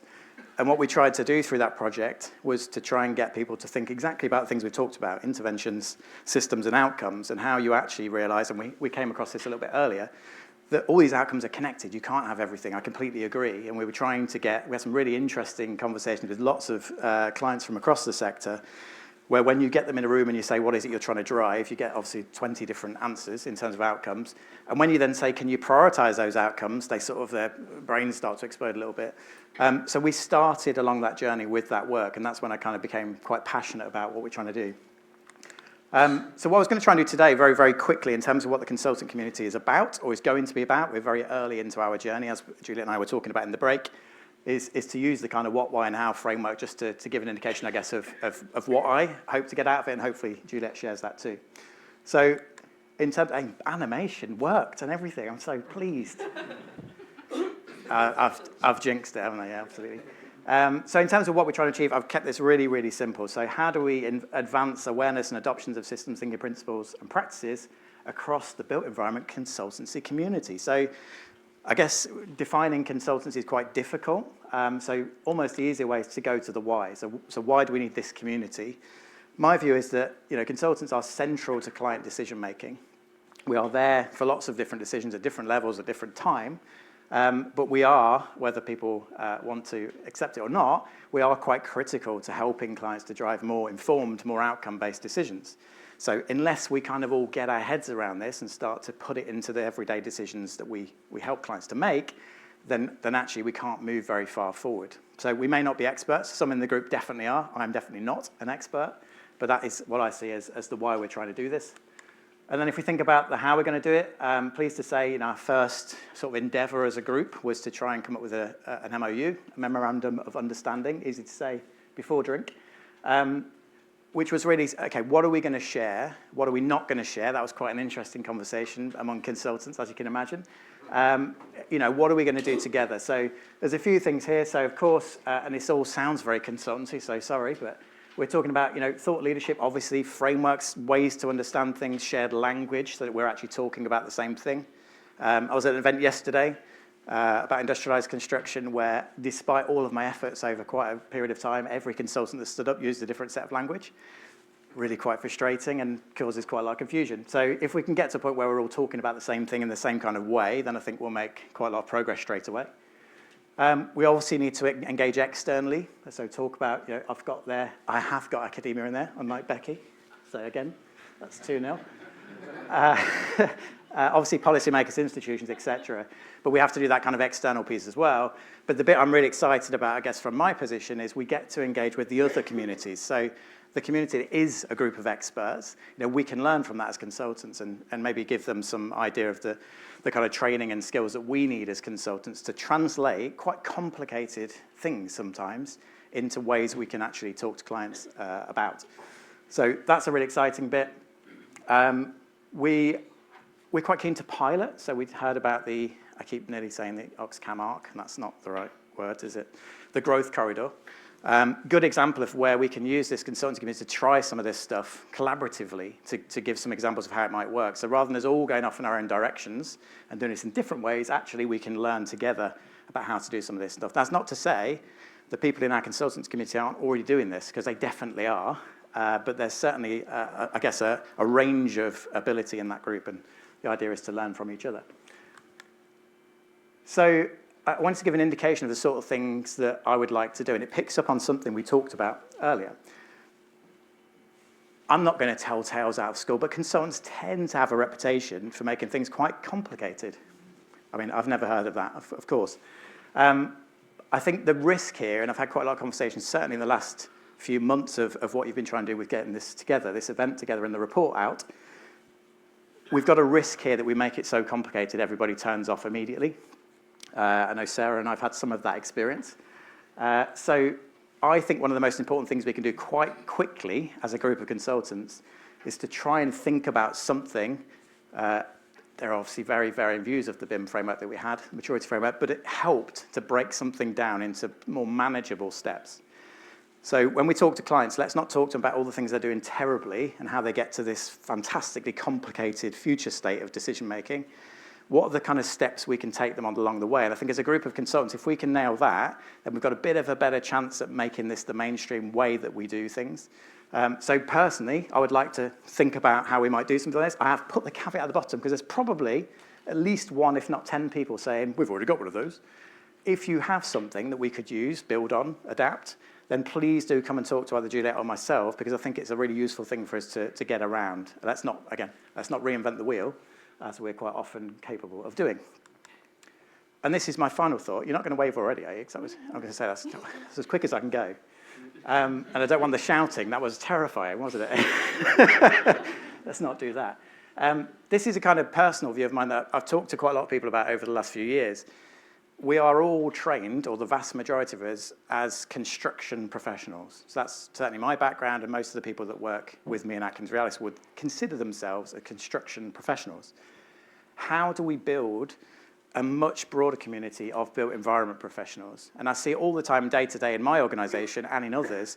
There are people that are interested in the built environment and how the built environment works, and all of the systems stuff we've spoken about, but they're kind of trapped in a construction professional place. And one of the reasons I think we've got this is probably the sort of the education system. So if I think about the degrees that were available when, it was quite a long time ago, as you can imagine, if I think about the degrees that were available, probably not much different to now. I don't see a built environment systems type degree or obviously other forms of education. So there's a bit of a sort of personal ambition of mine is how do we grow these built environment professionals? And that might be pulling them out of, we've already got them, lots of them. How do we pull them out of that space? But also how do we look at the next generation of built environment professionals who aren't just there to talk about the technical systems, but they understand why those technical systems exist, why we need them, and the outcomes, obviously, that they deliver. So I'm going to leave it there because there's plenty to come, but thank you for listening.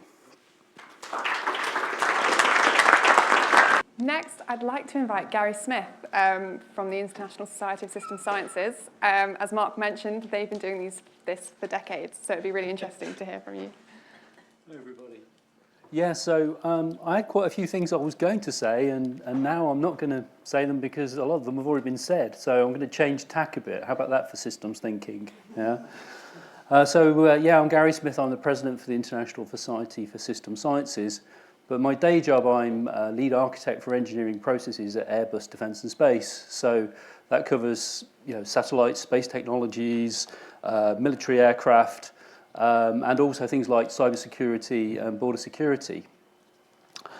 I'm speaking on behalf of system specialists, and I think one of the first things I should explain to you is that the system specialist community is also fragmented, and this is one of the things that we are trying to do within the ISSS.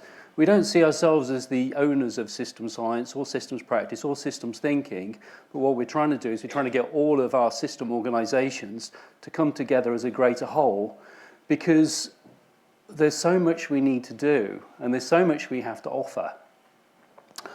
There's a huge amount of experience and existing knowledge that I guess I could almost say that we've been waiting.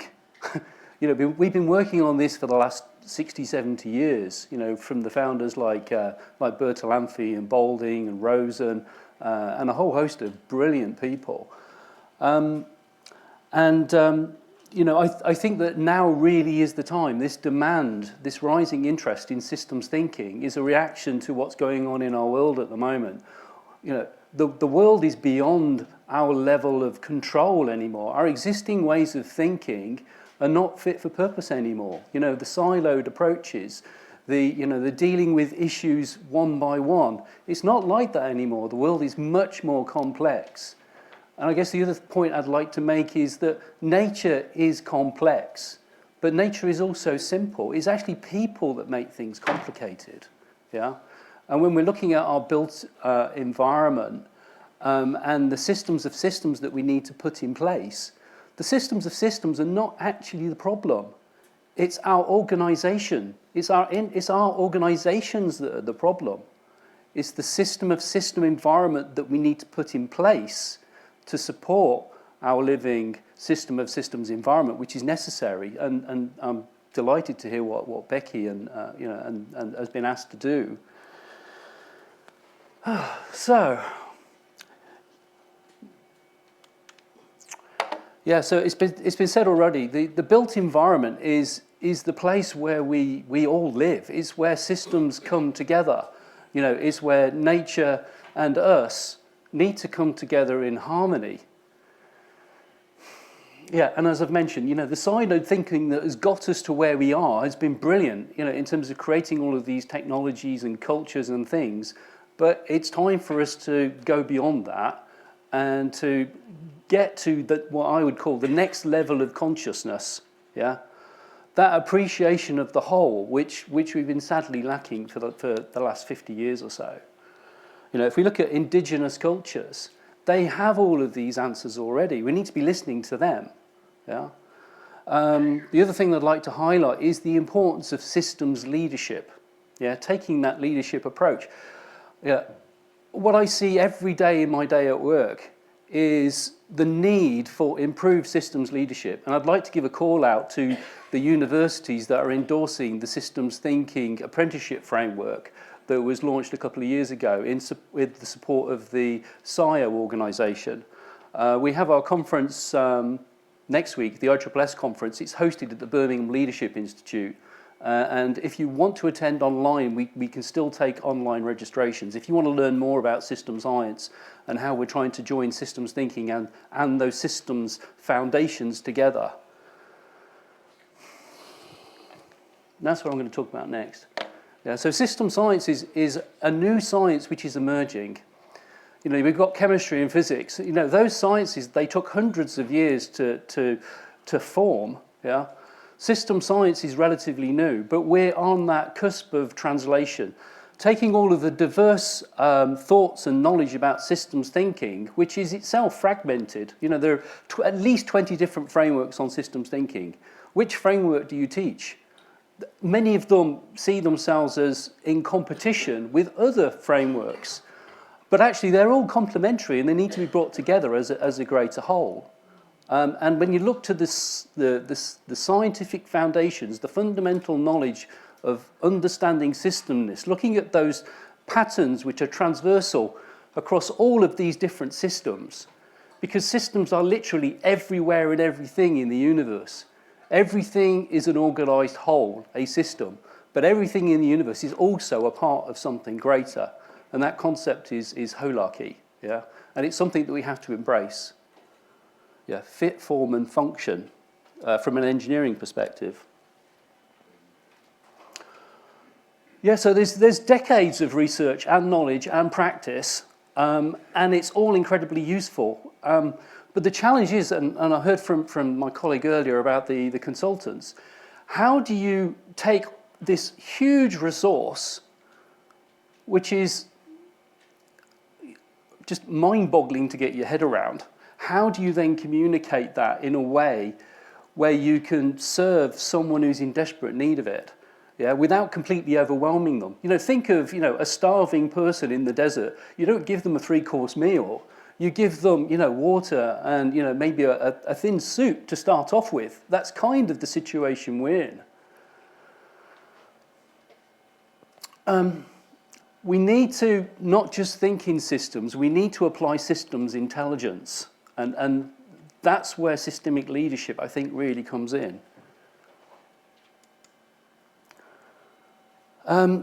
There are a lot of really good methods available already, yeah, and again, they shouldn't be thought of as competing. So we've got the soft systems methodology, which is really useful for engaging with stakeholders, okay, and getting them all together, gathering diverse viewpoints, and doing those trade-offs across all of those different views.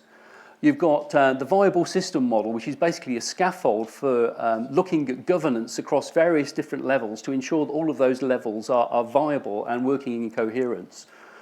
You've got systems dynamics, which is great at looking at multiple causes and effects and looking at stocks and flows and the dynamics of systems.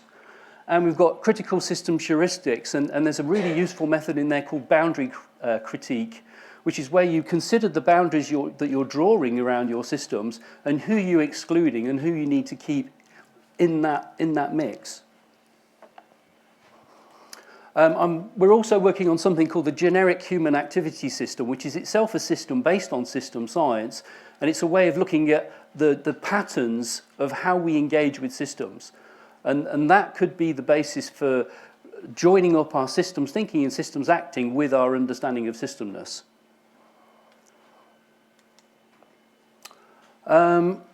Policy, leadership, education and practice, these are all components of what we need to achieve, but it's really coherence that we're talking about. When you're talking about systems, systems are cohere in their behaviour and activity. We need to be promoting coherence in our Connect to Change initiative so that we're all working together as a whole. And once again, another plug for the ISSS conference next week.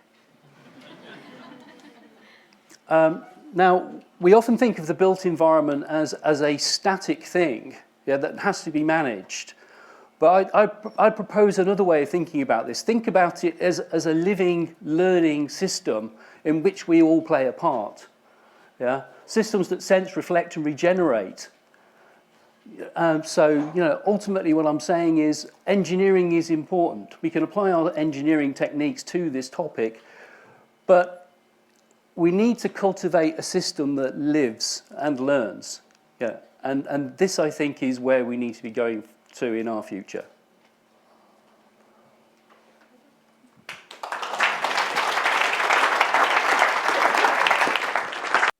Thank you, Gary.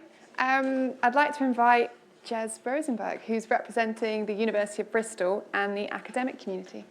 So academia has been studying systems thinking and developing systems science in modern times since, shall we say, the 1940s, though you could go back to Vitruvius and the Roman times. But fundamentally, what we're talking about here is systems thinking is about identifying cause and effect, from the very simple to the very complex system interdependencies. And it is, so I went upstairs and had a look at what was going on up there, and that was an interesting interlude. But it's innate in human beings and essential to our survival as individuals and as species. And we can see it in young children experimenting with the world and with other human beings as they learn causes and effects, and so they can manipulate the world around them and other human beings to be able to survive and to get what they want. And it's the same for us with the built environment. Being able to manipulate and generate benefit from the system interactions, the dependencies, interdependencies, allows us to create value in terms of achieving the outcomes that we want. And so really systems thinking is about creating value chains and networks with other people. So yeah, over the last 25 years, I'm not going to have every single academic book up here or whatever, so I'm missing huge swathes of it. But we've been explicitly applying systems science and systems thinking to benefit infrastructure in the built environment. So for example, David Blockley and Patrick Godfrey, their book, Doing It Differently, responded to the Egan-Chan report. Chris Rogers at the back there and colleagues developing the book that is already mentioned, Systems Thinking with the Theory of Change for Infrastructure and Cities. And it's led to some key recognitions, really, that we need to accelerate change due to the urgent interconnected challenges and government missions listed here, and also a recognition that the the siloed, fragmented approaches to policy planning and governance of infrastructure really are not working for us at the moment. And if you step back and think about it, we can't really expect functionally joined up infrastructure and public services if the governance and organisations in our sector are not themselves joined up and collaborating. So we shift from a hard infrastructure issue that people experience in their everyday lives to thinking about it in terms of, well, what's the governance, what's the soft systems? So we need to develop these more connected mindsets and worldviews. And we need to improve collaboration by creating boundary spanning in our practices. And so the conclusion that we've reached is that systems thinking is a valuable approach for meeting this challenge. So the actual development of the Built Environment Connective, which I couldn't say earlier, it was an initiation of a process of co-creation inquiry, so practicing what we preach and co-creating. And the characteristics of it was that it was a very iterative learning journey with a Built Environment Connective led by Mark, scaffolding that learning process, gathering and reflecting on evidence and involving experts into the case studies. And there's depth in what's been done. It's been operationalised in workshops, that you know the sort of thing with the post-it notes and whatever. But also with reflection and analysis taking place in the background. And that's been necessary to capture the diverse real-world knowledge of what works and what doesn't work when we're trying to tackle these challenges. And it's facilitated people from government, industry, academia, we were involved, and civil society to explore solutions and to look at these problems in depth. So problem structuring and then looking at what works, solutions. So in terms of what academia has contributed throughout the development of the Connective, well, we hosted the first workshop, which took place in Bristol. There has been diverse members on the advisory boards and the editorial panels and in the background doing work. We've also held the first of the academic community workshops to plan future involvement. So that brought together about a dozen of us to discuss and to sketch out options for an MOU, rather like Ron's MOU, to think about how we exchange value and integrate with the other stakeholders. Taking Mark's point about it would be very ironic, wouldn't it, if as systems thinkers we generated yet more silos. And the other thing that was very exciting was we were able to deliver a paper to an international conference and think about the principles which are here in terms of what underpinned this Built Environment Connective. So we've been contributing in practical terms. In terms of what the university has, let's just quick look at Jess. Yeah, wide range of universities and disciplines engaged both in the development of system science and its applications. I can't possibly capture everything, but this just gives a flavour of the sorts of things. And you know, this is training at doctoral and M level. And in my own institution at Bristol University, David Blockley introduces systems thinking into the undergraduate curriculum at civil engineering. And my colleague Neil and I were estimating that's probably about 3,000 undergraduates since then that have passed through that course. So also, the UK government has invested in research and test facilities across a diverse portfolio. I'm just going to give 3 examples. I'm going to mention UCRIC and the investment. With that point about it being transdisciplinary and systems-based research at its core. Daphne's already been mentioned, and that's allowing us to provide a trusted research environment for secure and reliable sharing of data. And then there was one final project, which was the 50 million multi-partner funded investment in prevention health research, which is using systems thinking to look at how we can reduce non-communicable diseases in the built environment. Just to finish off then, what can universities do? Well, we can develop training at doctoral and M level for undergraduates. If we work with the Joint Moderation Board and professional institutions, we could embed systems thinking across a much wider range of courses. And recognising that system science is essential to the scientific method. It's not in opposition to reductionism.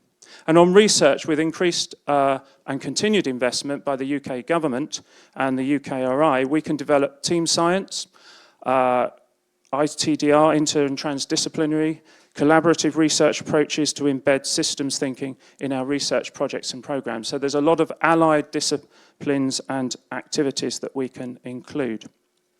And finally, just to make the point, we can draw on the intellectual assets from existing courses to deliver CPD, to update and enhance the skills of existing leaders, which I think is a really important point, and workers in the infrastructure sector. So I'm very grateful for the opportunity to present today on a topic that is close to my heart, and for the support of academic colleagues in putting this together, and also very grateful to you for listening. Thank you, Jez.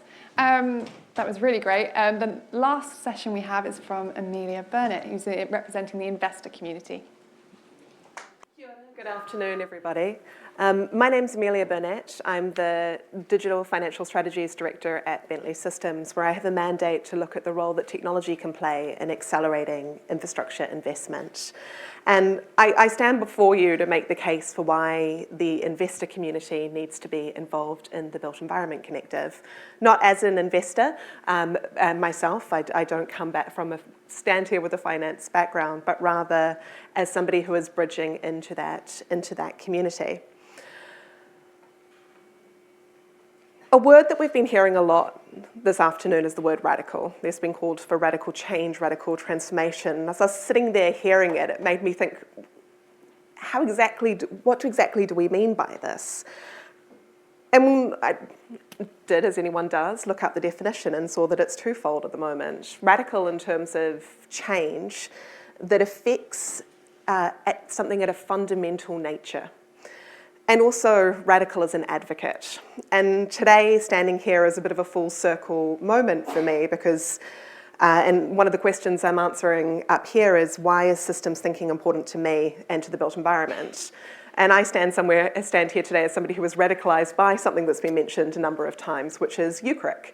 I was one of the people involved in the very early days in a very small role, but what that process of meeting in a transdisciplinary way with experts from policy, from industry, from academia, to talk about what are the challenges that we have, what are the shared problems that we can stand together and start to structure and understand, and then come up with either introductions to existing research or to existing knowledge or to existing expertise in order to try and tackle some of those with what we already know and what we can learn together. And that is what brought me to the Built Environment Connective as well, radicalised by systems thinking and systems science and the potential benefits that we have by looking up and seeing the big picture and how everything connects together is something that I've been then carrying forward in my role and in my career and into infrastructure funding and finance. So I come to Bentley from the Global Infrastructure Hub, which was the G20 infrastructure advisory body, where one of the topics we're looking at was how do we scale up investment in infrastructure, because we have a significant challenge. The Global Infrastructure Hub's outlook for infrastructure investment out to 2040 is $94 trillion. And we, in terms of commitments, the shortfall of that, the infrastructure investment gap sits at $15 trillion. We've heard Becky talk about the $725 billion investment that's going to be made here in the UK over the next 10 years. And importantly, of the responsibility that comes with investing these large sums of money into infrastructure, which, as we hear again and again today, ultimately serves to make things better for people and the planet.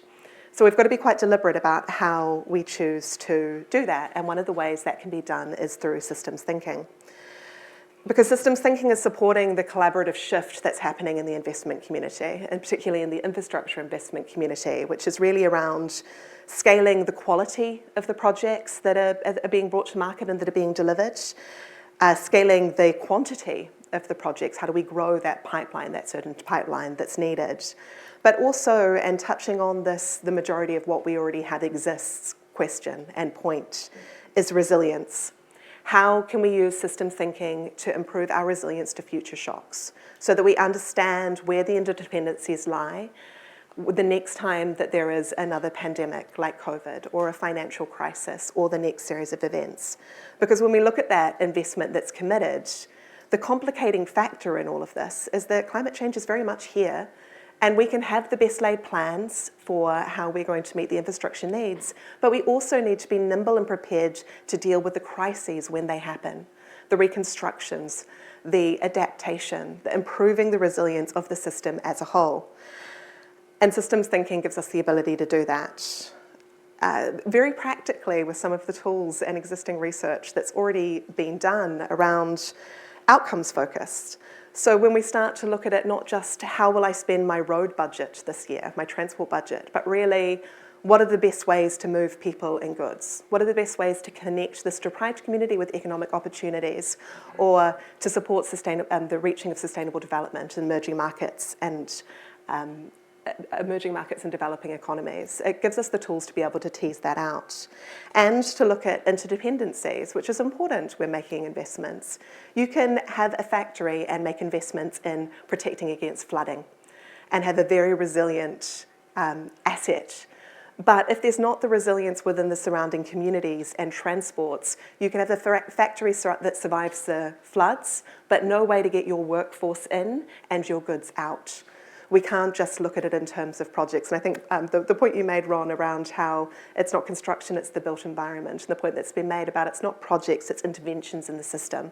So we need to be thinking about this, as well as bringing in stakeholders in different worldviews and being able to be responsive to the changes and look at the feedback loops and how we don't just set a strategy, but set a way of working that allows us to respond to what's happening more broadly. In terms of the community's ambitions, so this is the newest of the communities, and we'll be setting up and launching after the summer in September a group to bring this together, because as we've heard today, this is not new in engineering, this is not new in academia or indeed in policy. There's some great systems thinking that's embedded within the documents we have today and that we've had in the past.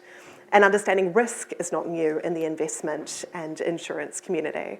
But what I hope that this community can do, and the intention in setting it up, is how can we bring this conversation and the mature solutions and innovations that sit within the engineering and built environment communities and raise awareness of those within the infrastructure and finance communities. So we can say, yes, this project is risky, but if we bring in these things, we can de-risk it. And connect up and convene together those communities, I think, is something in which we can find ways in which we can learn from each other. And just in closing, I'm going to quote you, Gary. It was in the small text on one of your slides, but it struck a chord with me, and I think it sets us up nicely for the discussion that's to follow, which is, we're not doing this because it's clever. You know, it is clever, but that's not the reason for doing it. We need to do this because it's the only way to navigate deeply integrated risk and opportunity. So thank you very much. Hi everyone, I'm Anna and I'm really excited to be chairing this panel today. I just really want to quickly welcome Wolfgang. Very familiar face to me because of a lot of early morning steering group calls, but it'd be great if you could just introduce yourself briefly a little bit more to everyone here. Sure. Good afternoon, everyone. Can you hear me, or do I need a mic? Maybe fine.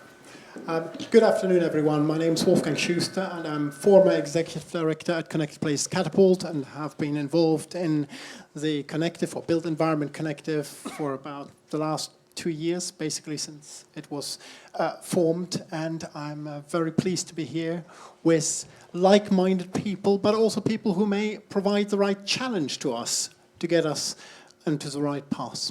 So thank you.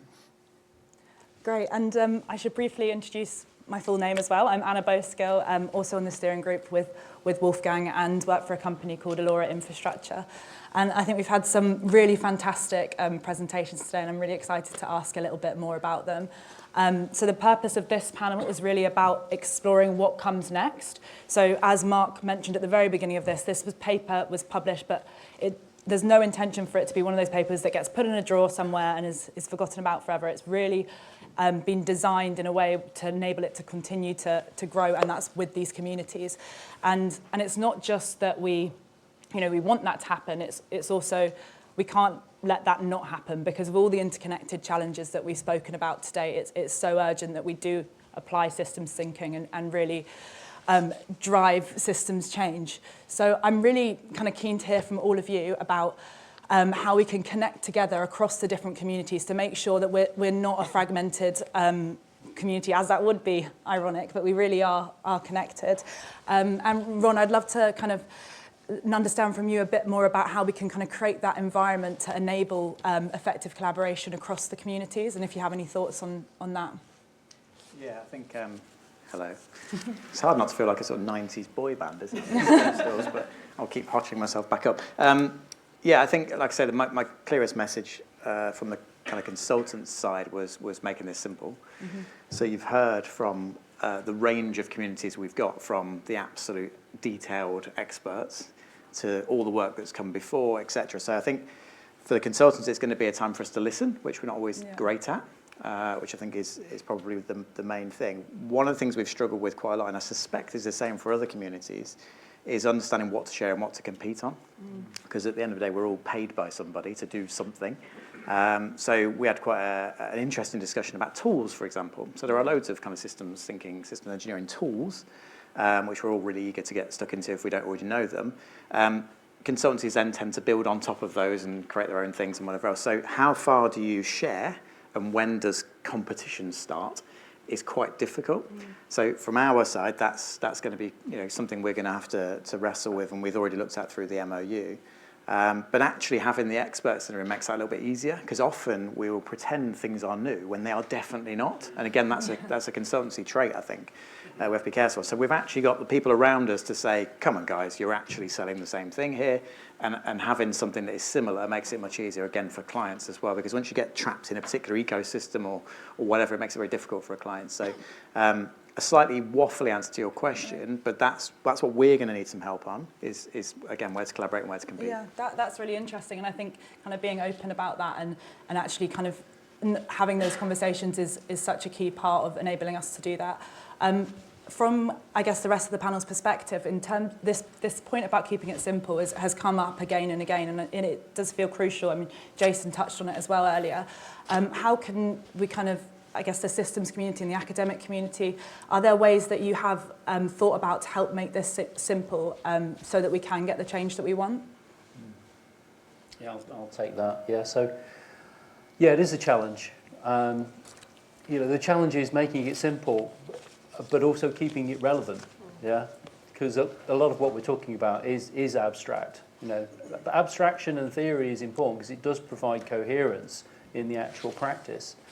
There's a great example of an organisation that have made that real in terms of taking these concepts and communicating them in a way which is effective. It's called the Waters Foundation, and they have a series of 14 cards with visualizations of systems patterns and questions and answers on the reverse. And they use those cards to teach teachers and kids, of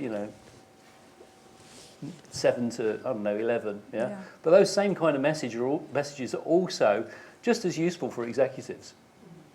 Yeah, I think it's exciting that a lot of the ideas are already out there. So that's a really exciting one where it can be used to kind of make things simple. And I think same with the methodologies, and this isn't a new thing. It's been happening for a long time, so we can really build on that. Amelia, did you have something? It's easy pathways in as well. So, like the analogy about you don't start with a 3-course meal.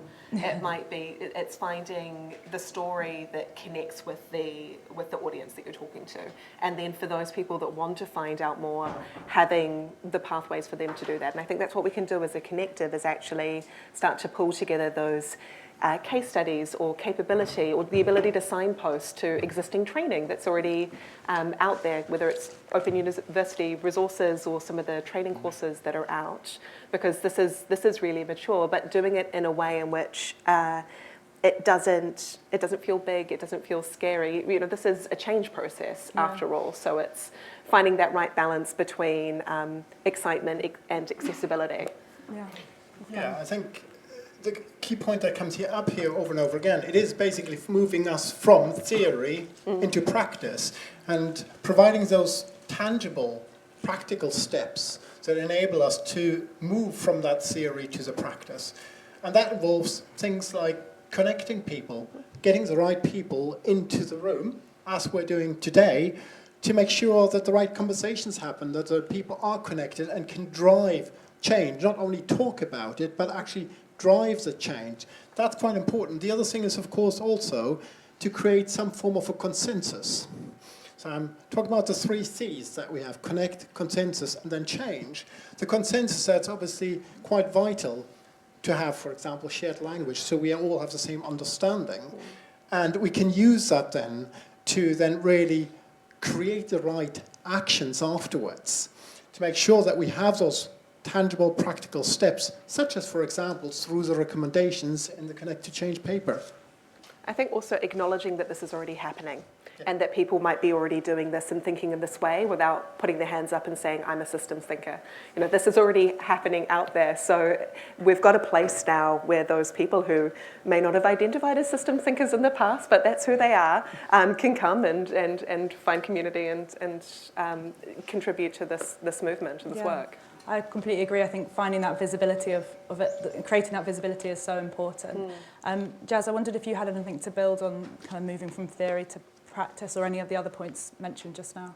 Yeah, the use of the word simple troubles me slightly. I think we need to recognise this is not simple to do. Making it accessible and relevant, I feel is where I would want to take that. I think I was struck that Chris is doing some work on the growth corridor. I think learning through doing, as Patrick Godfrey would have said. So I think engaging people around real practical challenges and applying the vast range of methods, tools, system science, whatever you want to call it, to the actual problems, I think is where we need to go. And then Brian mentioned rehearsing, and I think going back to that, by having conversations, we're actually rehearsing how we're going to do this and what we're going to do. So I think the Connective has a role in that rehearsing, how we approach problems and how we surface what the real issues are. Because what we don't want to do is oversimplify. We don't want to do some mathematical model order reduction that doesn't then work, but what we do want to do is to think about how we work. And this is why I mentioned a little bit around inter and transdisciplinary. So there's the meta-science unit in government that's doing work to think about, well, how do we bring research together and into practice and deliver transdisciplinary? By that, I mean taking, the theories and putting them into real practical situations and making them work. And that's about co-creation, co-design, and all of those things. So there's a lot of allied things adjacent to systems thinking, operations research, cybernetics, and so on, problem structuring methods. So there's all sorts of methods, but what we need to do is see how they knit together and how you can architect your own way through a problem. And I think we do that by doing it in practice. Can I pick up on so your point about finding out what the actual problem is? It's becoming more and more clear to me. So I think, again, the skill, I guess, of a consultant, if we can get to that point, is often being asked the wrong question. And it's quite difficult, and you have to be quite brave as a consultant, I guess, to say, I don't think you're actually asking the right question there. So a lot of the stuff I've done in the sort of transformation space is where they're obsessed with the kind of the shiny thing. So I gave the example, and Steve Stewart's in the audience, yesterday presented something where government has been obsessed with factories and robots forever. And trying to break it down to what they're actually trying to achieve, and the fact that it's more of a shift in how the system works is quite difficult. And there have been examples people have given to me where consultants have been brave enough, for example, to stand up and say, the thing you asked me to build, that's what I've been, commissioned to do. Actually, that isn't the thing to do. The thing might actually not require you to build anything at all. But that's a really brave response for a consultant, because suddenly you've just said, I won't accept 2 years of fees. I'm actually going to do a week's worth of work and solve the problem a different way. So finding out what the actual problem or question is a big part of this. And I think with that, like having that aligned view of the outcomes enables you to make those trade-offs and know that you're still heading in the right direction. So it's a great point. So if we do get this right and we do connect across the different communities, what are the kind of biggest benefits that we could get from doing it? I know it's a big question, but does anyone want to? I've got a clear answer rather than a simple one. A nice, clear. Yeah, it's basically doing the right things at the right time in the right way with the right people. Yeah. which sounds clear, but and obvious, but it's not done enough, I think. So yeah, it's good. I think also it is about achieving better outcomes at the end, being more aligned across sectors, being able to implement, in some sense, systems thinking as business as usual to achieve those better outcomes. I think that's quite an important point, because we've been talking about system thinking, but how do we make sure that what we're talking about and the steps that we take, the small steps that we take to improve outcomes, how do we embed that ultimately as part of business as usual? Yeah. Shall I add to that one? Yeah, if you've got something. I mean, one of the things, the economists will constantly be talking about externalities, and it's about pushing stuff out. But actually, can you embrace that stuff? Can you deal with it? Can you think about how, through collaboration, we can enhance value of projects? And so we think about interdependencies in a positive way, not just about, they're a negative and a cascade failure. So I think, and some of that's in the Green Book, the Treasury Green Book Supplementary Guide, but it's about how we bring people together and the right points in the project to do that. So understanding what the problem is. Then there are points during the project where you can actually intervene, even on the ground. There's a great example about the Ravensbourne River and Docklands Light Railway. They were going to put it through, but by changing the configuration of the design, they got out of it, didn't need to build all the hard infrastructure. They used the canalised river already and then rerouted the river and created a park. So they got extra value out of that example. And that's the kind of positive thinking, opportunities, not just the negative thinking. This is all, interdependencies are all a problem to be managed away. Yeah, I think it's a great point. And Gary, I feel like you're eager to say something, so please do. Just building on what you were saying, so again, useful techniques that we already have to hand, So we have life cycle management, which has been long recognised within, the project management community, but applying life cycle management not as kind of like a waterfall approach. Use life cycle management in combination with continual situational awareness. So you change course as, complexity unravels. No plan survives, contact with the enemy. You have to be prepared for change and changing circumstances. Yeah. I mean, I think we've spoken about lots of really exciting things. Something I really would love to know from all of you is how can others get involved, so that a lot of people here might be part of your future communities, or we're all part of the Connective now, but how do others kind of get involved with this? So I definitely want to pick that up from, I said when I stood up that it's quite intimidating. Yeah. I think, again, it's partly like the accessibility point that you've just made. I certainly want my community, and I suspect it's the same for all the communities, to have a range of abilities, because it's about passing stuff on. And I think there is a temptation to think unless you're an expert, you can't join the group. So certainly, I'm going to say, I'm sure, I think Juliet's gone now, but she would share, we want a range of abilities in that group. So that's the big thing. I think we all need to make sure that that's very, very clear. Otherwise, it's going to be quite closed. Yeah, I think that's a great point. Any other further thoughts on how to get involved? Well, I think every individual in this audience can make a difference already by making that small step towards systems thinking beyond just intention, by acting slightly differently, whether it's about checking a project brief differently or how you measure your impacts, whatever it is, that gets us one step closer towards systems thinking as usual, and sharing that learning across the different communities, such as the obviously the various communities we have, or the connective, the broader connective. Jazz, would you like to build on that? Yeah, I don't know if that was a kind of wrap-up question or if I'm going to anticipate a question. You are. So maybe I'll wait. I'll wait and hear for the next question. Go on. Oh, no, you anticipate, and then it's even better if I build. So right. there we go. Okay. So yes, if you're in academia, yes, you can join the community and do get involved and all of that kind of stuff. But the important point is the academic community cannot exist in isolation. It has to be the interactions between the community. So we have research facilities that need to be used. We have educational resources that are available. So there's an offer, but there's also an ask. And I think we need to work across the communities to see how actually we get the systems thinking coming out from what we do. Yeah. Was that your question? That was a great wrap-up, I think, because I'm getting the eyes from Jess that it's time to do it. But I think that was a really good key message to end on. And I really encourage people to kind of find people in the networking event and actually ask some of the questions that might have popped up throughout this chat. But I'm definitely leaving feeling really inspired that we can do it differently, and it is going to be something that kind of continually moves on. But we are going to have to work to connect across the different communities to get there. So thank you so much to all the panellists. It's been really interesting, and do ask them questions because there's loads more I think that they have to say. Thank you. So I'll be really very quick because we're already overrun.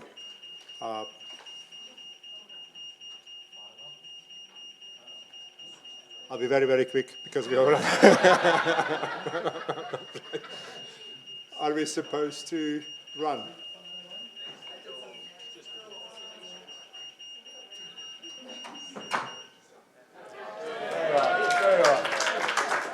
So I'm Ivan Lucic.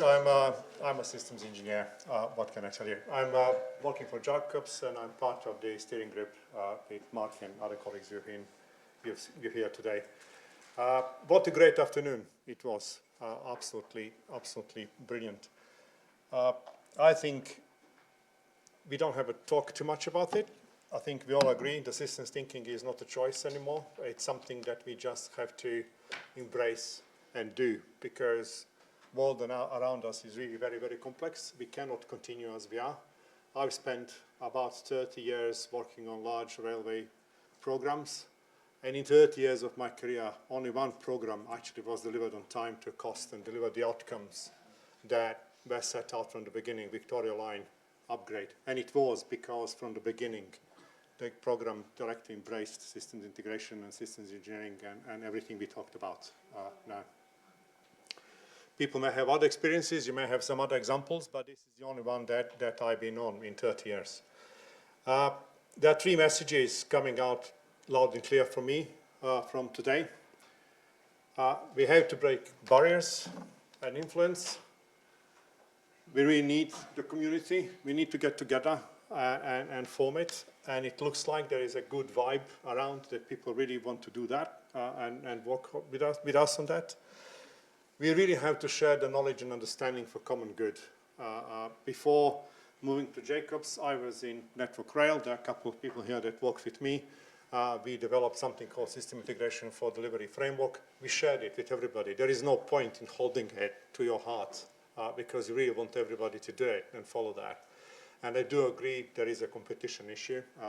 Jacobs is better, I know, but that's fine. Okay. But I think there is a lot we can share. I don't think that should be a barrier, really, rather than pushing us forward and stretching us to do better. And I think only we can actually bring the change we all cry for. We all want it.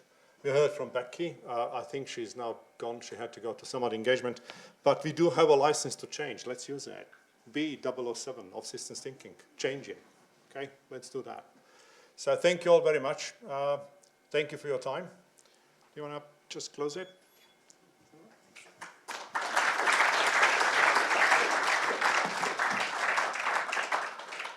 Thank you. So I've got the job. I'm not going to keep you long.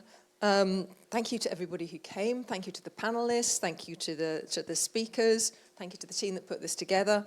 It's great. We've heard that the great challenges of our time are systems-based. They're complex. They're interconnected. So we know the solutions are systems-based, and it's crucial that if we want this future where people and the nature can flourish together for generations, that we start acting in a systems way now. But we also know that together, when we work together, when we collaborate radically or not, when we cooperate and when we're committed, that we can do the most amazing things. So I'm really confident that we can do this. We have the right people in the room. There are more people that we would like to have in the room. So here are the steering group. Any questions, please connect with us, link with us, come and ask us any questions, bring other people into the fold. But it's not about us. It's about everybody. It's about the community. So please connect with the Connective, that's difficult to say, on LinkedIn. Join the LinkedIn group. Share your thoughts, share your ideas, share things that we haven't yet thought about that we should be considering. Please share this, digitally or physically, with your network. And get involved. There are loads of opportunities. There are opportunities that we spoke about with the communities, but there will be more coming up, and then you will also have ideas. So please get involved. Come and join us, where us is everybody. But for now, please go and enjoy some networking time, and please enjoy your evening. Thank you very much.